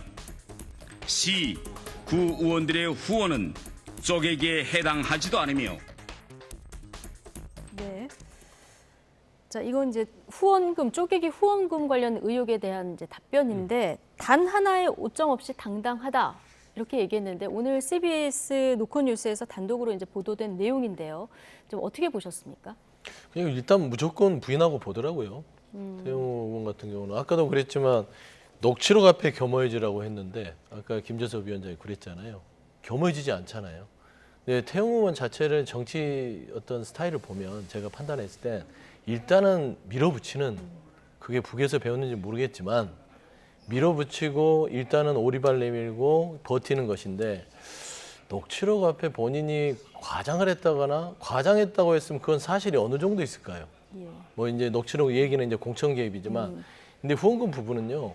이거는 너무나 고액후원금 300만 원 이상은 다 누구나 다 나옵니다. 후원이. 그리고 추적하면 다 알 수 있는 문제예요. 금방 드러날 거짓말을 지금 하는 것들을 보면서 과연 태영호 의원이 정말 국민의힘의 지도부로서의 자격이 있는가. 그래서 저는 국민의힘에서 아마 태영호 의원을 아주 빠르게 손절할 것이다 라고 저는 예측을 합니다. 그렇지 않고서는 지금 국민의힘에서는 어떤 해법을 제시할 수 있는 게 하나도 없어요. 저는 그렇게 봅니다. 그러니까 이 의혹이 지난 지방선거 전후에서 그 지역구 의원들, 시의원들로부터 이제 가족, 지인 명의로 쪼개서 후원을 받았다 이런 의혹인데 태영호 의원은 이게 뭐 악의적 왜곡 보도다 이런 입장을 보이고 있어서 자, 이 또한 뭐 조사가 좀 필요하다고 보시는 겁니까? 그럼요. 이게 일단 대가성 여부도 분명히 우리가 따져볼 필요가 있고 정말로 실제로 그게 공천의 대가라고 한다 그러면 심각한 범죄가 되는 것이고 예컨대 그 시의원 만에 하나라도 시의원의 그 지인들이 그냥 자발적으로 했다라는 가능성도 배제할 수는 없는 것이거든요. 물론 그런 가능성은 좀 희박해 보입니다만은 적어도 범죄라고 하는 것 그러니까 확실한 물증이라든지 어떤 뭐 내역이 있어야 처벌할 수 있는 상황에 대해서 예. 지금 단정해서 뭔가 태영호 의원이 다 전부 잘못을 했으니까 이 부분에 대해서는 거짓말하고 있다 이렇게 단정하기는 예. 어려울 것 같아요. 어쨌든 금방 말씀하신 대로 금방 드러날 사안이기 때문에 조금만 조사를 해봐도 이것이 것인지 참인지는 알아낼 것 같거든요. 그럼 그에 상응하는 책임은 져야 될 것 같고요. 그거보다도 제가 계속 말씀드리는 것은 네. 녹취록 자체에 대한 정치적 책임은 있어야 된다는 것이죠. 지금 최고위원회 당 지도부에 설화가 있던 설화들이 사실은 당 지지율 하락 내지는 당 지지율 상승에 상당한 발목을 잡고 있는 것이 사실입니다. 하지만 그럼에도 불구하고 그 누구도 이에 대한 책임을 지지 않고 있다라고 하는 점에서 네. 국민들이 과연 책임 있는 여당 지도부의 모습이냐라는 의심을 네. 하실 수밖에 없거든요. 조금 그래서 뒤에 이제 윤리위 얘기를 하겠습니다만 윤리위 결정과 별개로 스스로 뭔가 정치적인 판단을 해야 된다 이런 말씀이시죠? 물론 뭐 제가 사퇴까지 말씀드리는 건 네. 아닙니다만은 이에 대한 사과 내지는 진실 규명에 대한 진정성 같은 것들은 적어도 당원들과 국민들께 분명히 보여야 될 필요가 적어도 있는데 오늘 기자회견에서는 절대 굴복하지 않는다. 난 때리면 때릴수록 더 강해진다. 이런 표현을 했는데 이거보다는 사과가 필요한 사안이다. 이렇게 저는 보시죠. 당연히 그렇다라고 생각합니다. 물론 태영호 의원 입장에서는 억울할 수도 있습니다. 예. 하지만 이 리스크가 당에게 온전히 또 고스란히 남는 것이거든요. 태영호 의원은 단순한 한 명의 의원이 아니라 당의 지도부이고 최고위원이기 때문에 그렇습니다. 그래서 본인 스스로가 말씀하신 대로 커지는 정치인이 될 수도 있습니다. 이번 네. 사건을 계기로. 다만 그가 이 사건을 대응하는 이 시기 동안 당의 지지율 하락이라든지 당내에 있는 혼란이 잠재워지지 않는 것은 사실이거든요. 그래서 적어도 당을 위한 모습이라고 한다 그러면 이 사건에 대해서 강경 대응한다. 나는 무조건 아니다라고 하기보다는 우선은 이 논란이 벌어진 것에 대한 사과가 먼저 선행되어야 할 것이고 그 이후에 있는 어떤 진실규명 같은 것들은 따라가면서 하면 아마 국민들께서 충분히 알아주시고 오히려 더 큰 네. 정치인도 될 수 있다고 봅니다. 네. 오늘 태영호 의원 기자회견 중에 목소리가 굉장히 올라간 부분이 있는데 불법 녹음 유출자를 끝까지 수사를 통해서 반드시 색출해내겠다. 자, 이 부분에서 좀 목소리가 올라가더라고요. 자, 이게 본질일까요? 어떻게 보십니까? 그러니까 제가 봐서는 이게 본질이 전혀 다른 거예요. 내용을 따져야 되는데 뭐 그 불법 녹취를 한 사람을 처벌을 한다고요? 그 처벌은 본인이 하셔야 되겠죠. 본인이 고발을 하든 고소를 하든 그건 하세요. 근데 지금 이게 지금 태영호 의원이 국민의힘 집권여당의 지도부로서 할 말입니까? 라는 생각이 들어요. 그럼 이 태영호 의원의 녹취의 내용이 본질은 아주 엄중한 내용입니다. 그러니까 대통령실과 저 집권여당의 최고위가 어느 정도 이야기는 할 수 있지만 공천을 개입했다는 자체는요. 이거는 형사처벌 대상이지 않습니까? 그리고 이거는 민주주의의 파괴입니다. 그리고 이게 만에 하나 대통령실과 연관이 있다면 이거는 대통령에게 엄청난 정치적 부담이 될 수 있는 사안이에요. 근데 불법 녹취를 한 사람을 처벌을 한다 손 치더라도 이 내용이 변합니까?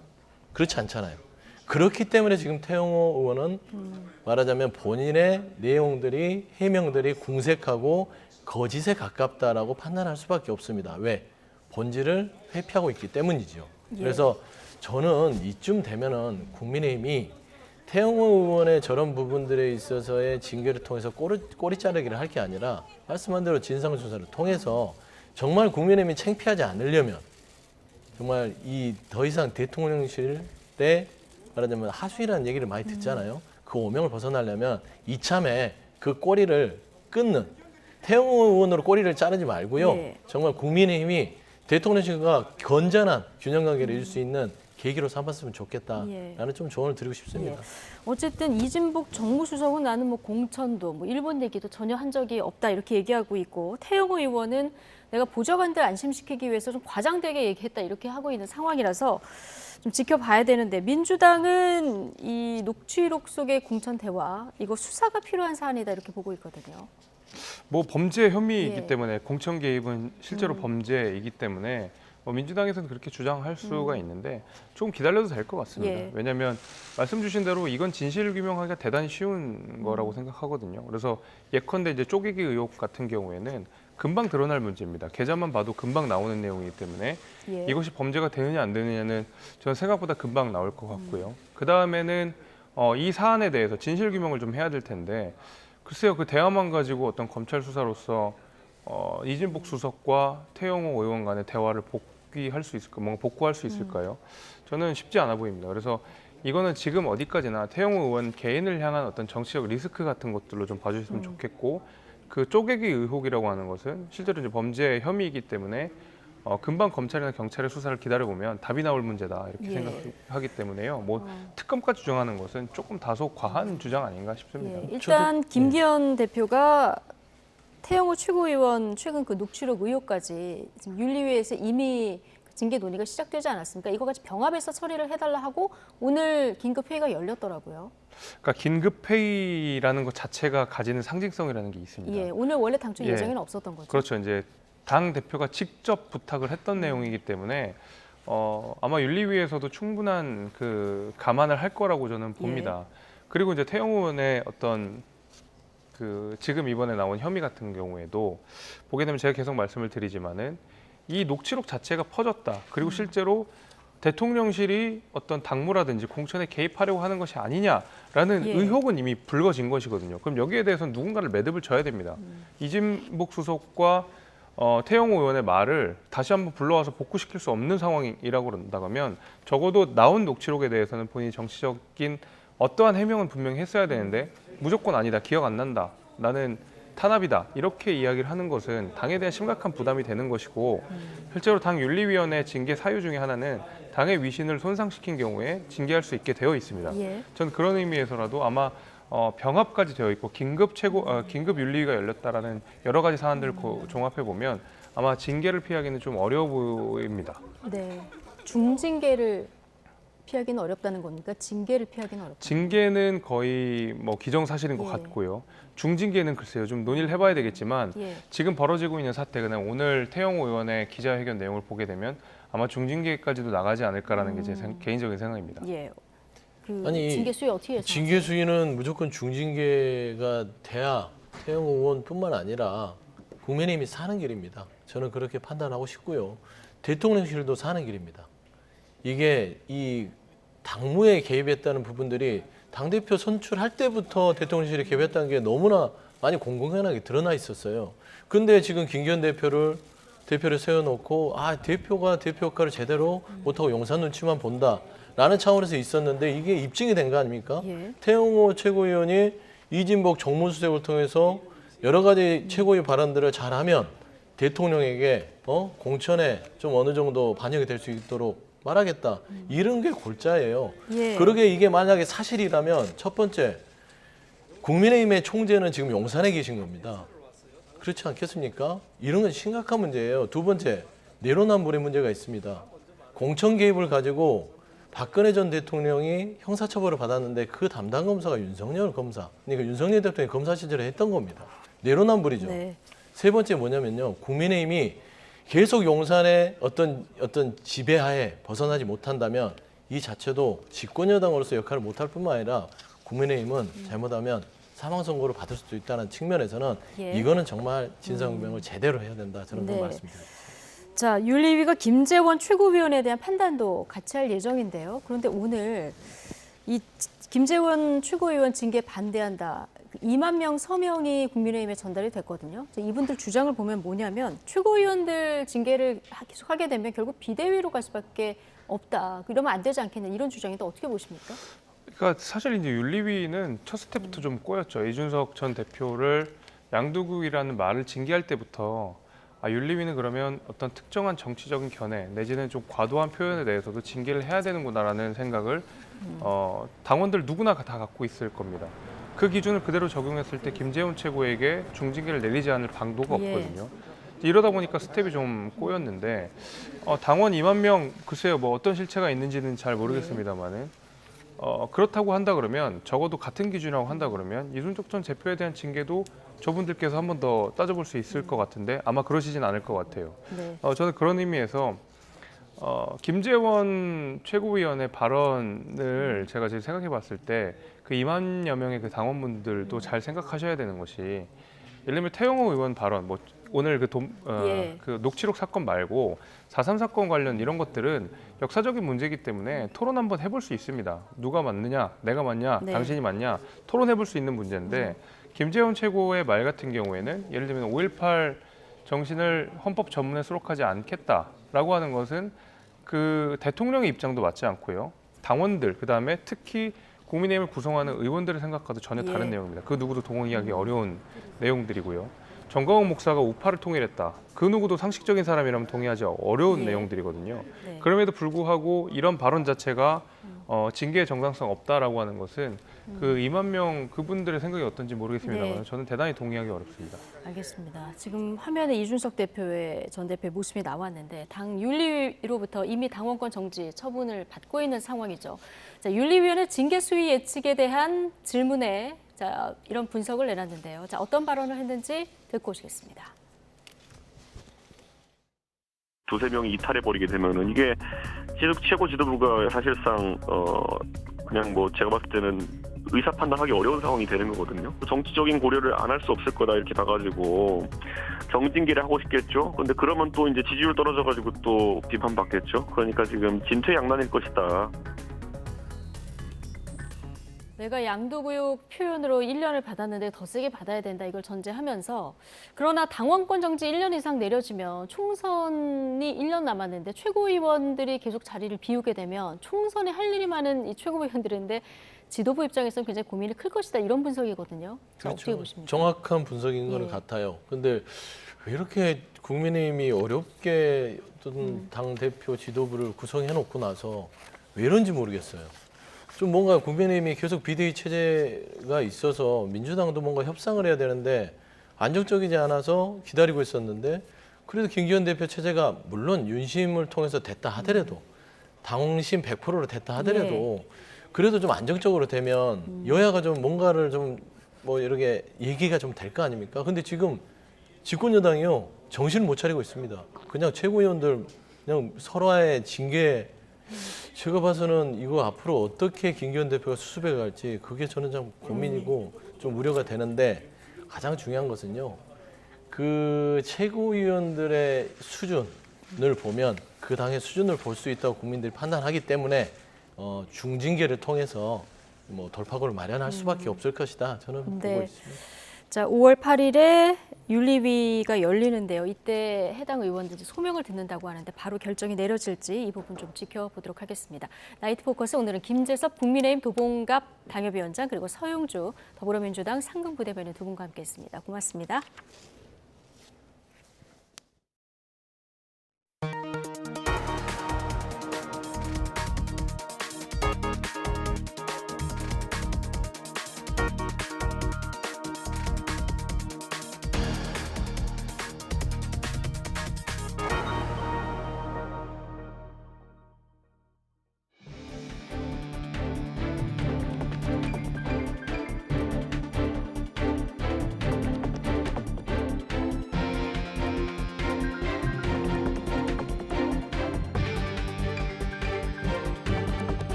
어린이날 전국에 벼락과 돌풍을 동반한 호우가 쏟아질 것으로 보이는 가운데 제주도 전역에 호우주의보가 내려졌습니다.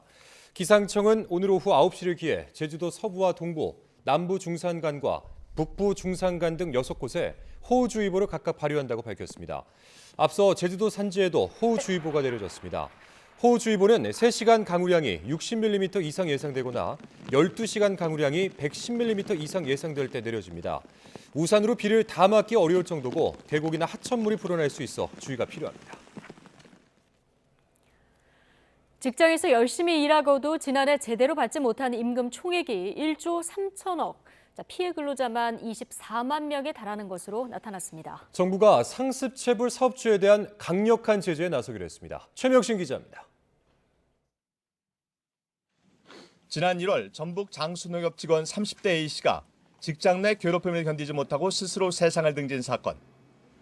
고용노동부 특별근로감독 결과 장수농협에선 수년간 집단 괴롭힘 외에도 직원들에 대한 부당한 업무 지시와 4억이 넘는 임금체불이 드러났습니다.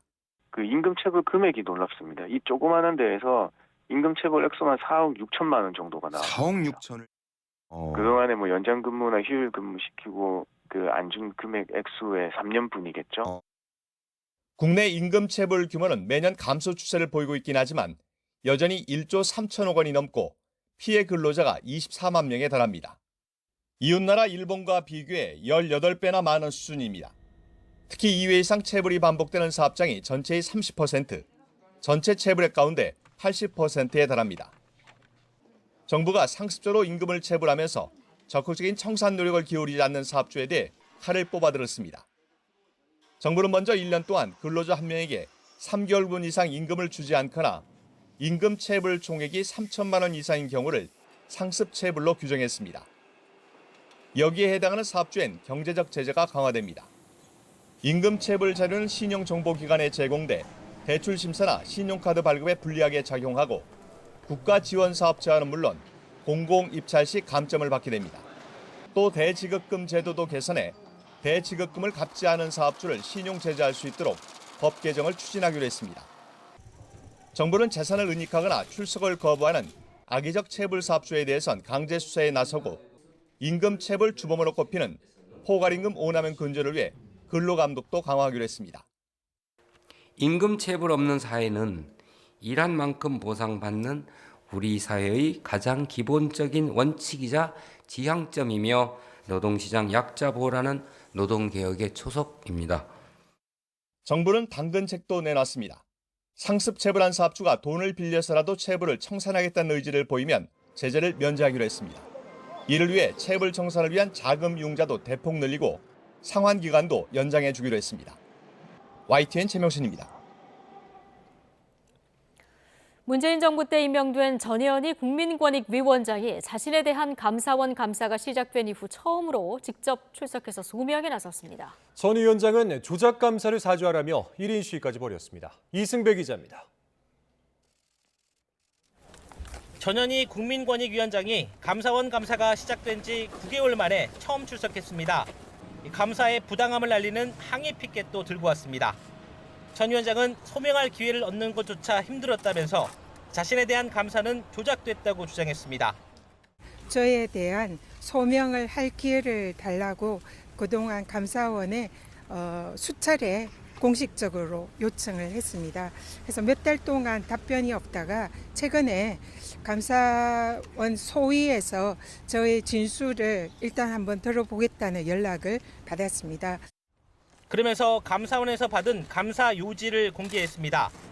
취임 이후 대부분 근무를 지각하는 등 근태가 게으르며 추미애 장관 이해충돌 유권 해석 과정에서 보도자료를 허위로 작성하도록 부당 개입하고 감사원의 조사 요청에 응하지 않고 감사를 방해했다는 등 모두 4가지입니다. 전 위원장은 관련 의혹을 조목조목 반박하면서 모두가 명백한 가짜라고 날을 세웠습니다. 감사원은 제가 작성하지도 않은 보도자료를 제가 허위로 작성했다라는 그런 누명을 씌워서 그 내용으로 직권남용 허위공문서 작성이라는 취지의 수사 요청을 하였습니다. 또 최재해 감사원장이 감사위원 자격으로 소명 자리에 참석한 것을 두고선 공정성 문제를 제기했습니다. 허위조작 감사를 지시한 혐의로 공수처에서 수사가 진행되고 있고 권익위가 최 원장의 호화관사 의혹을 조사하고 있는 만큼 직무 배제를 요청했지만 감사원이 사적 이해관계가 없어 회피 의무가 없다며 거부했다는 겁니다. 절차상 감사위원회의 의결만 남은 가운데 전 위원장의 사실상 최후 변론이 이루어지면서 감사원의 결론 발표가 임박했다는 관측이 나오고 있습니다. YTN 이승매입니다. 법무부가 김학의 전 법무부 차관 불법 출국 금지 의혹 수사를 무마한 혐의로 재판 중인 이성윤 법무연수원 연구위원에 대한 징계 사건 심의를 정지하기로 했습니다. 법무부는 오늘 오후 4시부터 검사 징계위원회를 개최한 뒤 이같이 결정했습니다. 앞서 이 연구위원은 자신의 SNS에 올린 글을 통해 최종 재판 결과가 나올 때까지 징계를 보류하는 것이 원칙이라면서 지난 2월 1심에서 무죄를 선고받았는데 무슨 징계를 하겠다는 거냐고 따진 뒤 징계위에 출석하지 않겠다고 썼습니다. 그러면서 고발 사주 의혹에 연루된 손준성 서울고검 송무부장에 대해서는 1심이 끝나기도 전에 감찰을 종결하지 않았느냐고 비판했습니다. 수사 자료를 받는 대가로 담당 경찰관의 부정한 청탁을 들어준 혐의로 1심에서 징역 2년을 선고받은 은수미 전 성남시장 항소심 선고가 내일 내려집니다. 수원고등법원은 내일 오후 2시 뇌물공여 혐의를 받는 은 전 시장에 대한 항소심 선고 공판을 엽니다. 은 전 시장은 지난 2018년 10월 자신의 정치자금법 위반 혐의를 수사하던 경찰관에게 수사 기밀을 받는 대가로 부정한 청탁을 들어준 혐의로 1심에서 징역 2년을 선고받고 법정 구속됐습니다. 내일 재판에서는 1심에서 각각 징역 7년과 4년을 선고받은 전직 성남시 정책부좌관 박모 씨와 경기 성남수정경찰서 전 지능범죄 수사팀장 A 씨에 대한 항소심 선고도 내려질 예정입니다.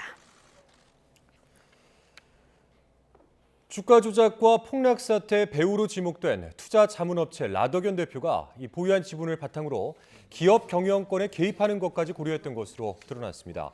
라 대표는 오늘 YTN과의 통화에서 주식을 장기간 보유할 계획이었다며 상속 과정에서 기업 경영권 분쟁이 일어나면 캐스팅 보트를 줄 수 있을 것으로 봤다고 말했습니다. 그러면서 자신이 투자하던 일부 기업에서 승계 작업이 이루어지면 캐스팅 보트 역할을 하고 배당을 받을 수 있을 것으로 기대했다고 설명했습니다. 라 대표는 또한 이번 폭락 사태에 대한 책임은 김익래 다우키움그룹 회장에게 있다며 김 회장의 다우데이터 보유 지분을 블록딜로 매수한 정체를 밝혀야 한다고 주장했습니다. 현직 시장과 시의원이 수영장 점검 시간에 단둘이 수영을 즐겨서 특혜 논란이 불거졌습니다. 황제 수영이란 꼬리표까지 붙으면서 사건이 확산하자 권익위원회가 실태 조사에 나섰는데 이뿐만이 아니었습니다. 자세한 소식 손혜정 기자입니다. 텅 빈 수영장에 남성 2명이 한가롭게 물살을 가릅니다. 과외를 받는 것처럼 강사가 자세를 교정해주기도 합니다. 한 명은 김경일 파주시장, 그 옆에 있는 사람은 목진혁 파주시 의원입니다. 주변 사람이 아무도 없었던 건 수질 정화를 위한 점검 시간이었기 때문입니다. 마치 개인 수영장처럼 지난 1월부터 석 달 동안 일주일에 3번씩 둘은 수영을 즐겼습니다. 센터를 이용하는 시민이 영상을 촬영하면서 이런 사실이 알려졌고 당장 황제 수영이란 비판을 받았습니다. 특혜 논란이 불거지자 국민권익위원회가 실태 조사를 벌였는데 이게 다가 아니었습니다. 시장의 수영장 등록과 결제를 시의원이 대신해줬고 그마저도 한 달치 이용료는 안 낸 것으로 확인됐습니다.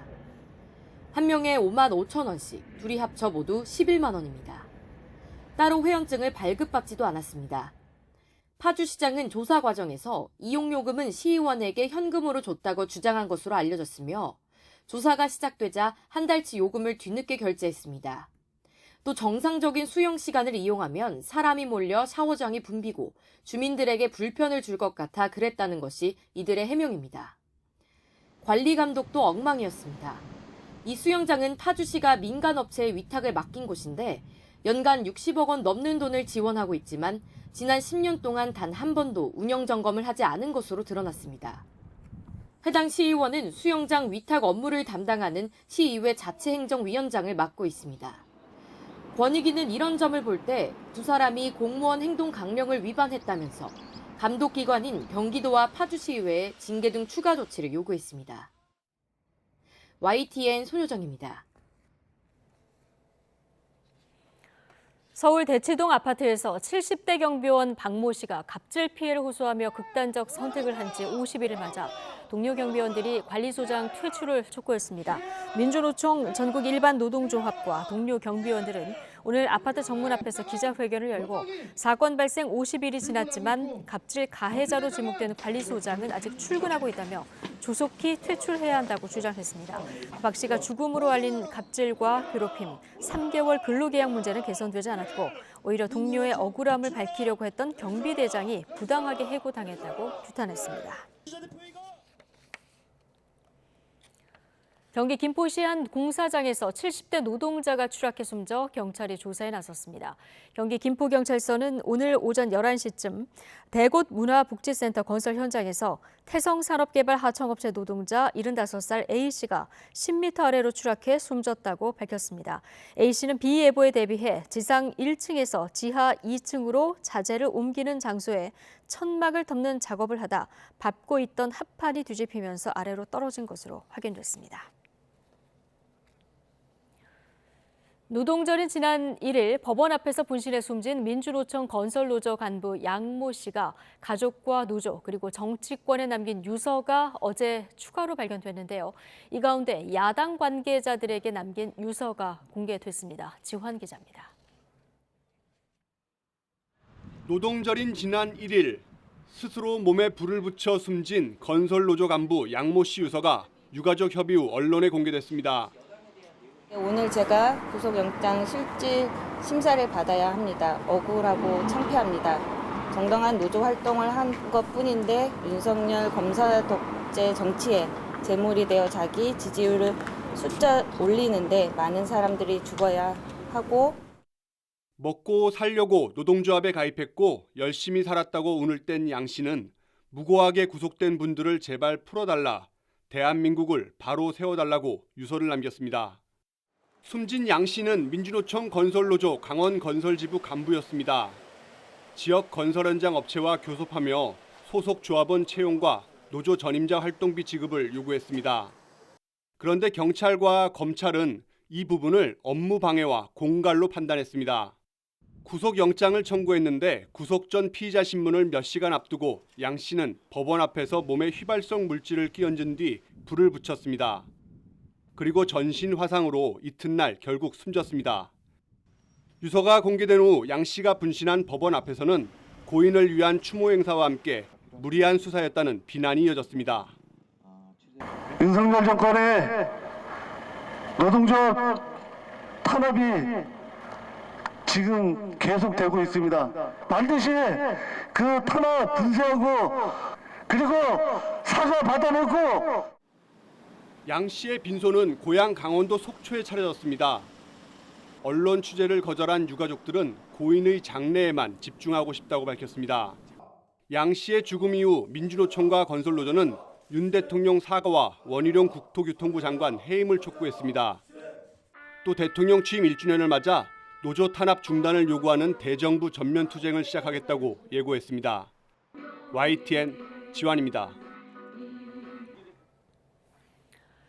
출소 뒤 또 성범죄를 저지른 혐의로 재판을 받고 있는 기독교 복음 선교회 JMS 정명석 총재 그리고 정정은이라는 예명의 JMS 2인자 김모 씨를 비롯해 선교회 간부진 8명이 추가로 재판에 넘겨졌습니다. 검찰은 이들이 범행 순간과 뒷수습에 이르기까지 조직적으로 범행에 가담했다고 밝혔습니다. 이상곤 기자입니다. 조직적인 성폭력 범죄의 구조를 확인했다. 특별수사팀을 구성해 JMS 2인자 김모 씨 등 핵심 조력자들을 수사해온 검찰이 내놓은 결과입니다. 검찰은 압수물 분석 등을 통해 이들이 조직적으로 역할을 분담해 정명석의 성범죄를 도운 것으로 판단했습니다. 그 중심에는 성폭력 범행 대상 여신도로 선발한 신앙스타가 있었습니다. 국내외 JMS 소속 교회들이 키가 크고 외모가 뛰어난 여신도를 후보로 추천해 교단본부로 전달하면 국내는 민원국에서, 해외는 국제선교국에서 각각 신앙스타를 선발해 세뇌해온 것으로 조사됐습니다.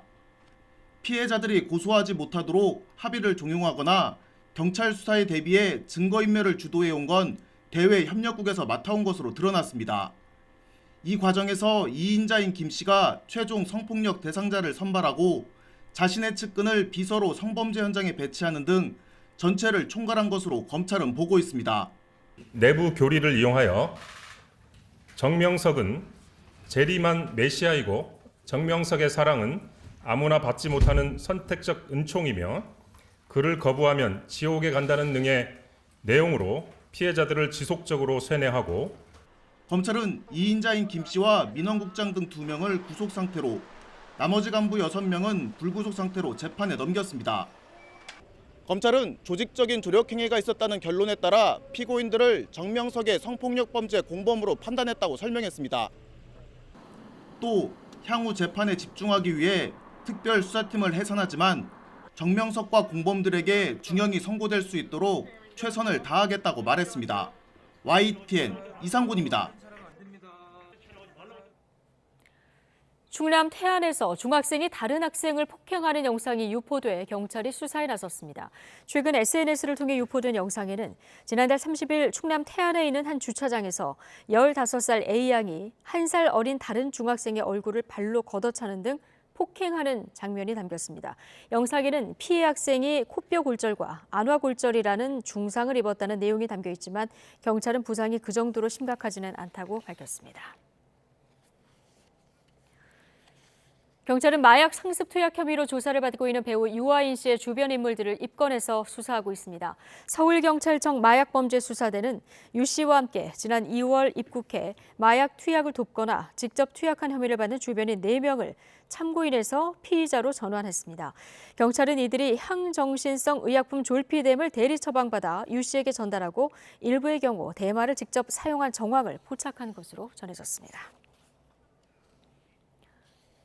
마약 투약 혐의로 1심에서 실형을 선고받은 고등 래퍼 2 출신 래퍼 윤병호 씨가 항소심에서 1심에서와 달리 혐의를 일부 부인했습니다. 윤 씨의 변호인은 오늘 수원고등법원에서 열린 항소심 첫 재판에서 펜타닐을 매수하거나 흡입한 사실이 없다고 밝혔습니다. 이어 수사기관에서 윤 씨의 말을 믿어주지 않았고 양형에 부담이 없을 거라는 취지로 이를 인정하라고 했다며 항소하면서는 사실대로 말하고 싶었다고 주장했습니다.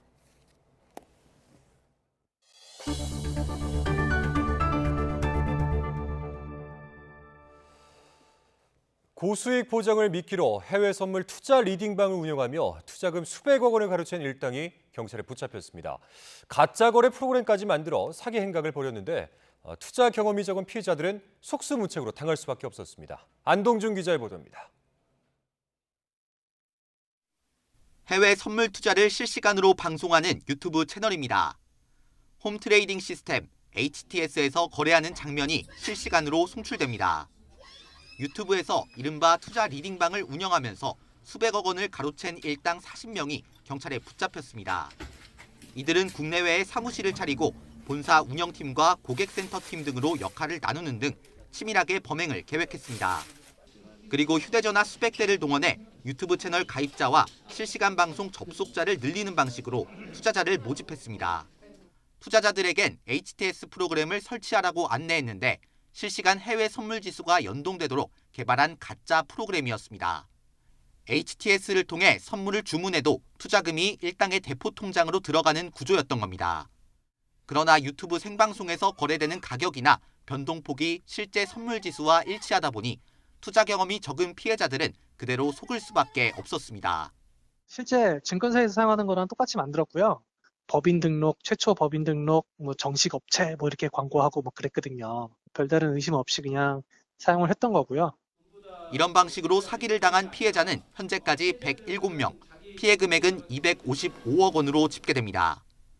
경찰은 자신이 피해를 입은 사실도 모르는 이들이 더 있을 수 있다고 보고 있습니다. 고객센터를 통해서 상당히 관리를 장기간 동안 했기 때문에 피해자분들 입장에서는 단지 투자 손실이 된 거지 사기 피해를 당했다는 인식이 많이 없었습니다. 경찰은 범죄 수익금 가운데 먼저 확인된 33억 원을 추징 보전하고 숨겨둔 수익금을 찾는 데 집중하고 있습니다.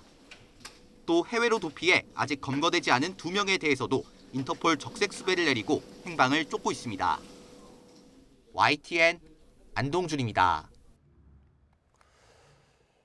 5천억 원대 비상장사 주식을 불법 다단계 방식으로 판매한 미인가 투자회사 임직원들이 무더기로 재판에 넘겨졌습니다. 기술력이 검증되지 않은 회사도 전망이 좋다고 홍보하면서 주식 판매에만 몰두한 것으로 드러났습니다. 차상은 기자입니다. 독자적인 배터리 양산 체제를 갖췄다고 홍보한 비상장 기업 3곳의 임직원들은 2천만 주가 넘는 자사주를 팔아 800억 원이 넘는 수익을 챙겼습니다. 하지만 독자 기술이 허위로 드러나 대표이사가 구속되는 등 임직원 10명이 지난 1월 재판에 넘겨졌습니다. 검찰 수사 결과 이 같은 비정상적인 주식 거래의 중심에는 불법 금융투자회사 피사가 있었습니다. 지난 2017년부터 마치 공신력 있는 투자회사인 것처럼 홍보했지만 금융당국의 인가 없이 불법 다단계 방식으로 주식을 팔아 1,000억 원을 챙겼습니다.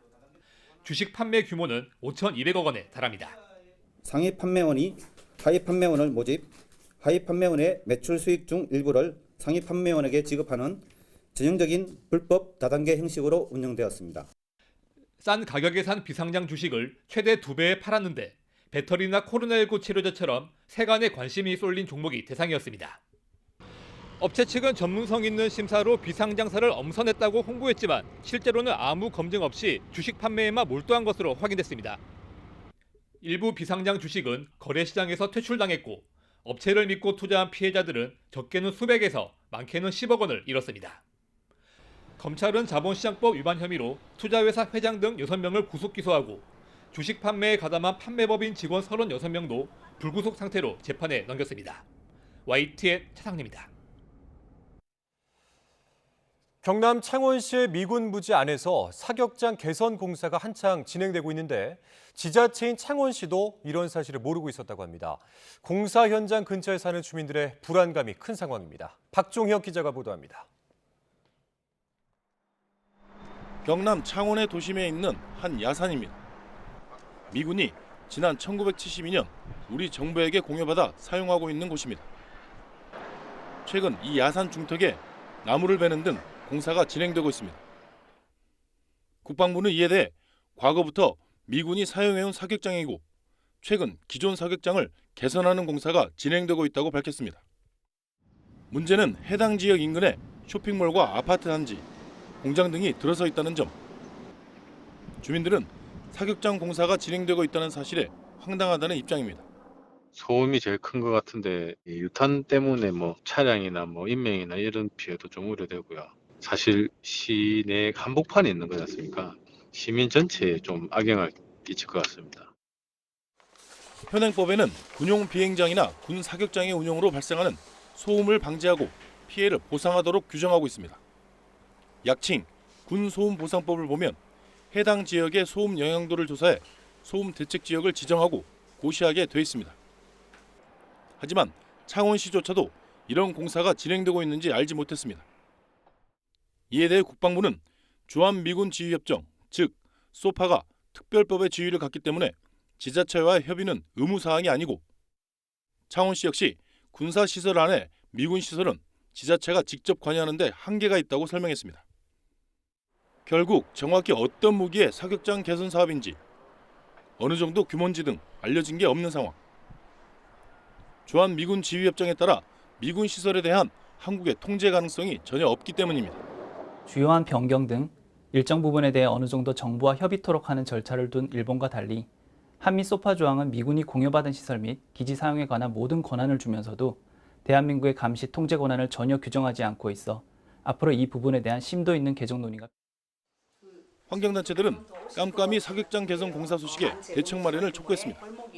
관련된 현황을 파악하고 또 군이나 아니면은 그 관계기관과 대책을 협의해서 피해가 발생하지 않도록 그런 대안을 마련해 나갈 계획입니다.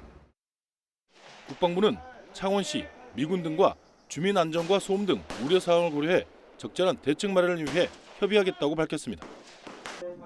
주민들의 궁금증이 풀릴 수 있는 설명과 대책이 나올지 관심이 쏠립니다. YTN 박종혁입니다.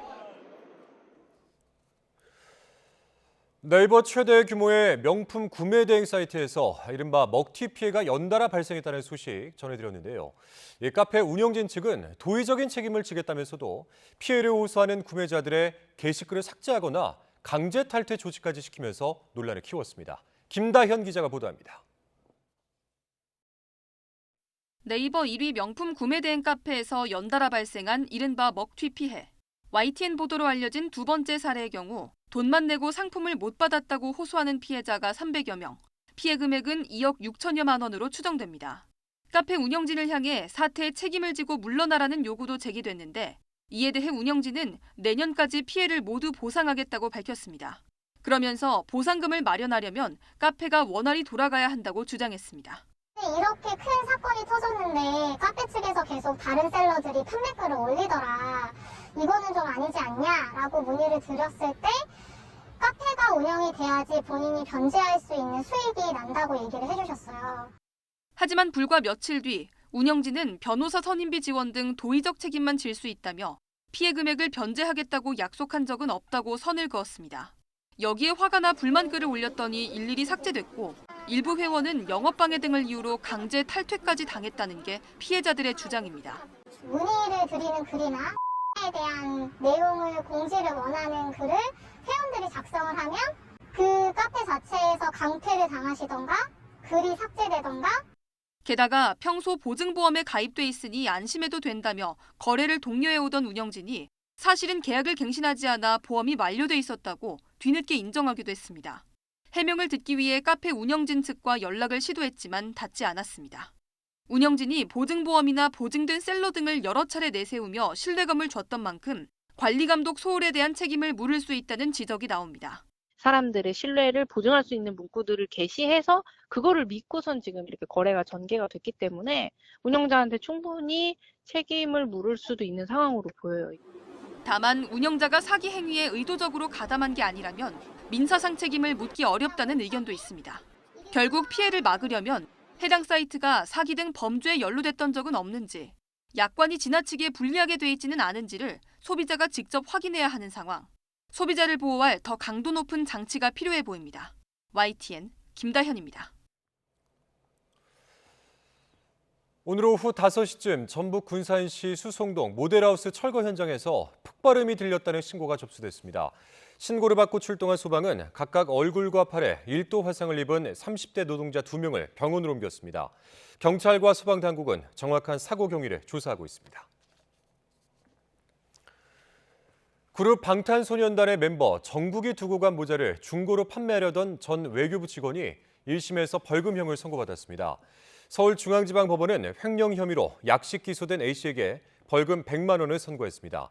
A씨는 지난해 10월 정국이 여권을 만들기 위해 외교부에 방문했다가 두고 간 모자를 중고거래 사이트에서 1,000만 원에 판다는 게시글을 올린 혐의를 받고 있습니다.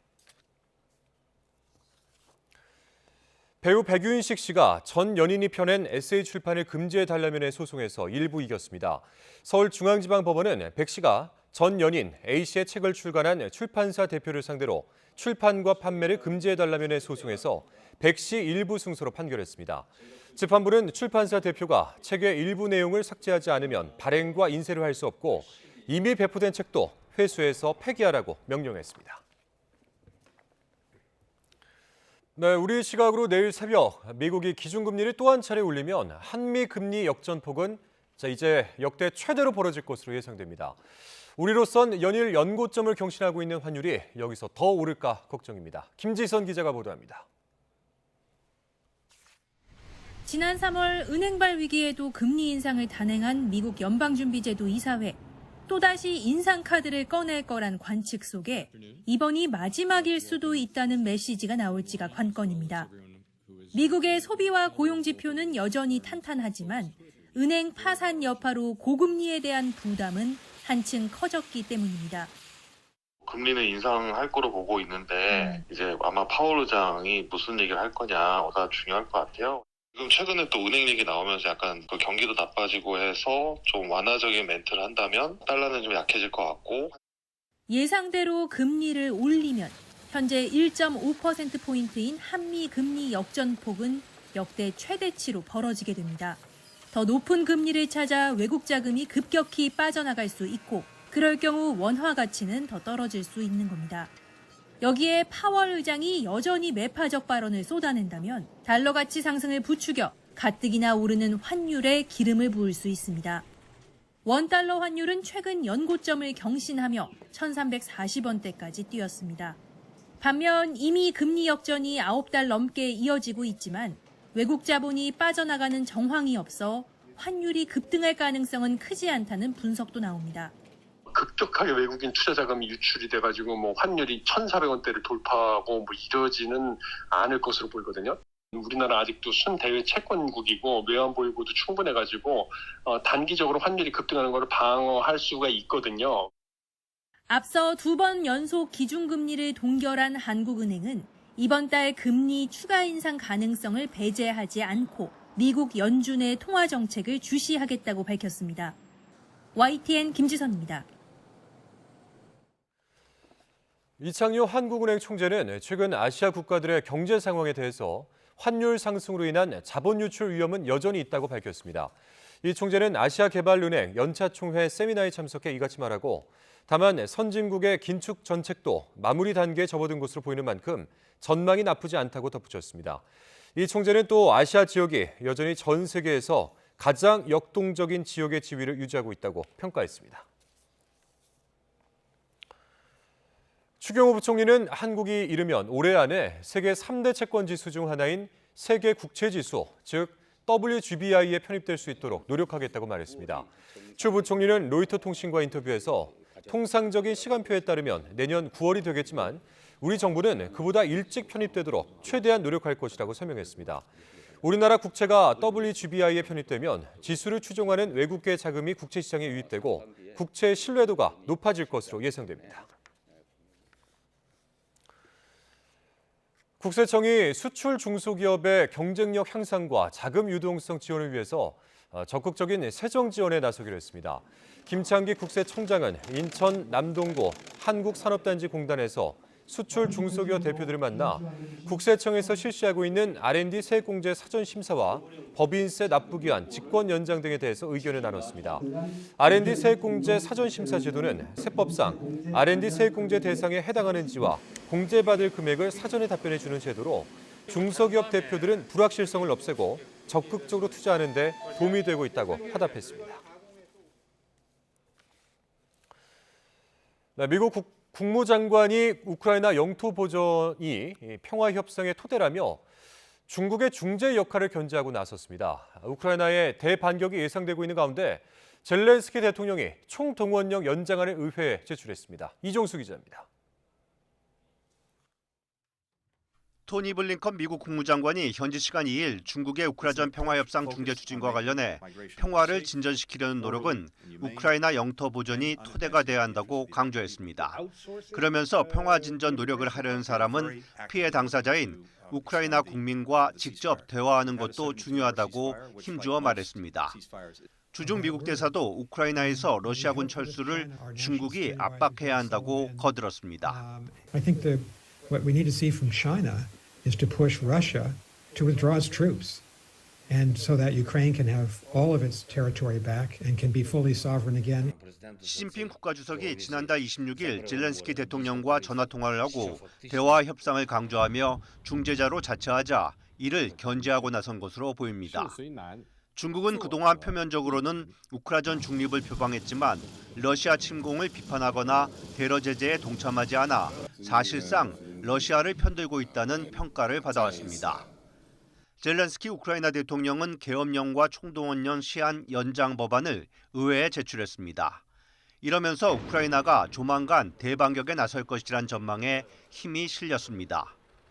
봄철 대반격을 준비하는 우크라이나가 오는 9일 러시아 전승절에 맞춰 러시아 내 주요 도시와 접경지 등에서 테러 공격을 감행할 수 있다는 우려가 나오고 있다고 러시아 매체가 보도했습니다. 러시아 일간 모스코프스키 콤소몰레츠 현지 시간 2일 보도에 따르면 현지 군사 전문가들은 우크라이나가 대규모 공세 전 러시아 내 도시들에서 비록 소규모지만 치명적인 피해를 줄 수 있는 테러 공격에 나설 수 있다고 경고했습니다. YTN 이종수입니다. 우크라이나가 러시아를 상대로 대반격을 실시하면 사상자가 사실상 대학살 수준으로 늘어날 것이라는 우려가 제기됐습니다. 미 일간 워싱턴 포스트는 우크라이나에서 전사하거나 다치는 러시아 병력이 최근 몇 달 사이에 빠른 속도로 치솟을 것으로 백악관은 보고 있다고 전했습니다. 러시아에서 나온 사망자만 해도 지난해 12월 이후에만 2만 명에 달하고 부상자는 8만 명 정도라는 게 백악관의 최근 추정치입니다. 워싱턴 포스트는 여기에 우크라이나가 그간 벌려온 대반격을 실제로 강행하면 대학살과 같은 상황이 더욱 악화될 수 있다고 진단했습니다. 러시아가 크렘린궁에 대한 우크라이나의 드론 공격이 벌어졌다면서 이를 블라디미르 푸틴 러시아 대통령에 대한 암살 시도라고 주장했습니다. 현지 시간 3일 타스 통신 등에 따르면 크렘린궁은 성명에서 현지 시간 2일 밤 우크라이나가 무인기로 크렘린궁 대통령 관저에 대한 공격을 시도했다고 밝혔습니다. 성명은 2대의 무인기가 크렘린궁을 겨냥했으나 군이 전자전 체계를 적절히 사용해 드론을 무력화했다고 밝혔습니다. 또한 이번 공격으로 푸틴 대통령은 다치지 않았고 파편 등으로 인한 건물 손상도 없었다고 전했습니다.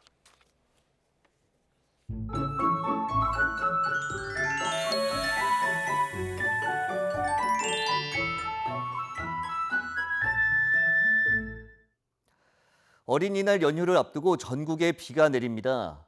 비구름이 내륙으로 유입되면서 내일 오후에는 대부분 지역에 비가 오겠고 주말 오전까지 길게 이어질 것으로 보이는데요. 특히 제주도는 주말 새벽까지, 남해안은 내일과 모레 밤 사이 시간당 30에서 50mm 안팎, 다른 지역은 모레 밤 사이 시간당 최고 30mm로 강한 비가 집중되겠고 제주 산간에 400mm 이상, 남해안에 최고 150mm, 수도권과 영서지방에 120mm 이상, 다른 지역에도 최고 100mm의 많은 비가 쏟아지겠습니다. 여기에 돌풍과 벼락까지 동반됩니다. 어린이날을 포함한 연휴라 바깥 활동하는 분들 많을 텐데요. 호우 피해 없도록 주의해 주시기 바랍니다. 내일 아침 기온 오늘보다 1도에서 3도가량 높겠습니다. 서울 15도, 대전 14도, 광주 15도, 부산 15도로 예상됩니다. 낮 기온은 오늘보다 1도에서 3도가량 낮겠습니다. 서울 26도, 대전 23도, 광주 20도, 부산 21도로 예상됩니다. 연휴의 마지막 날인 일요일에는 구름만 많은 날씨가 이어질 전망입니다. 날씨 정보였습니다. 수요일 뉴스나이트 마치겠습니다. 함께해 주신 여러분 고맙습니다.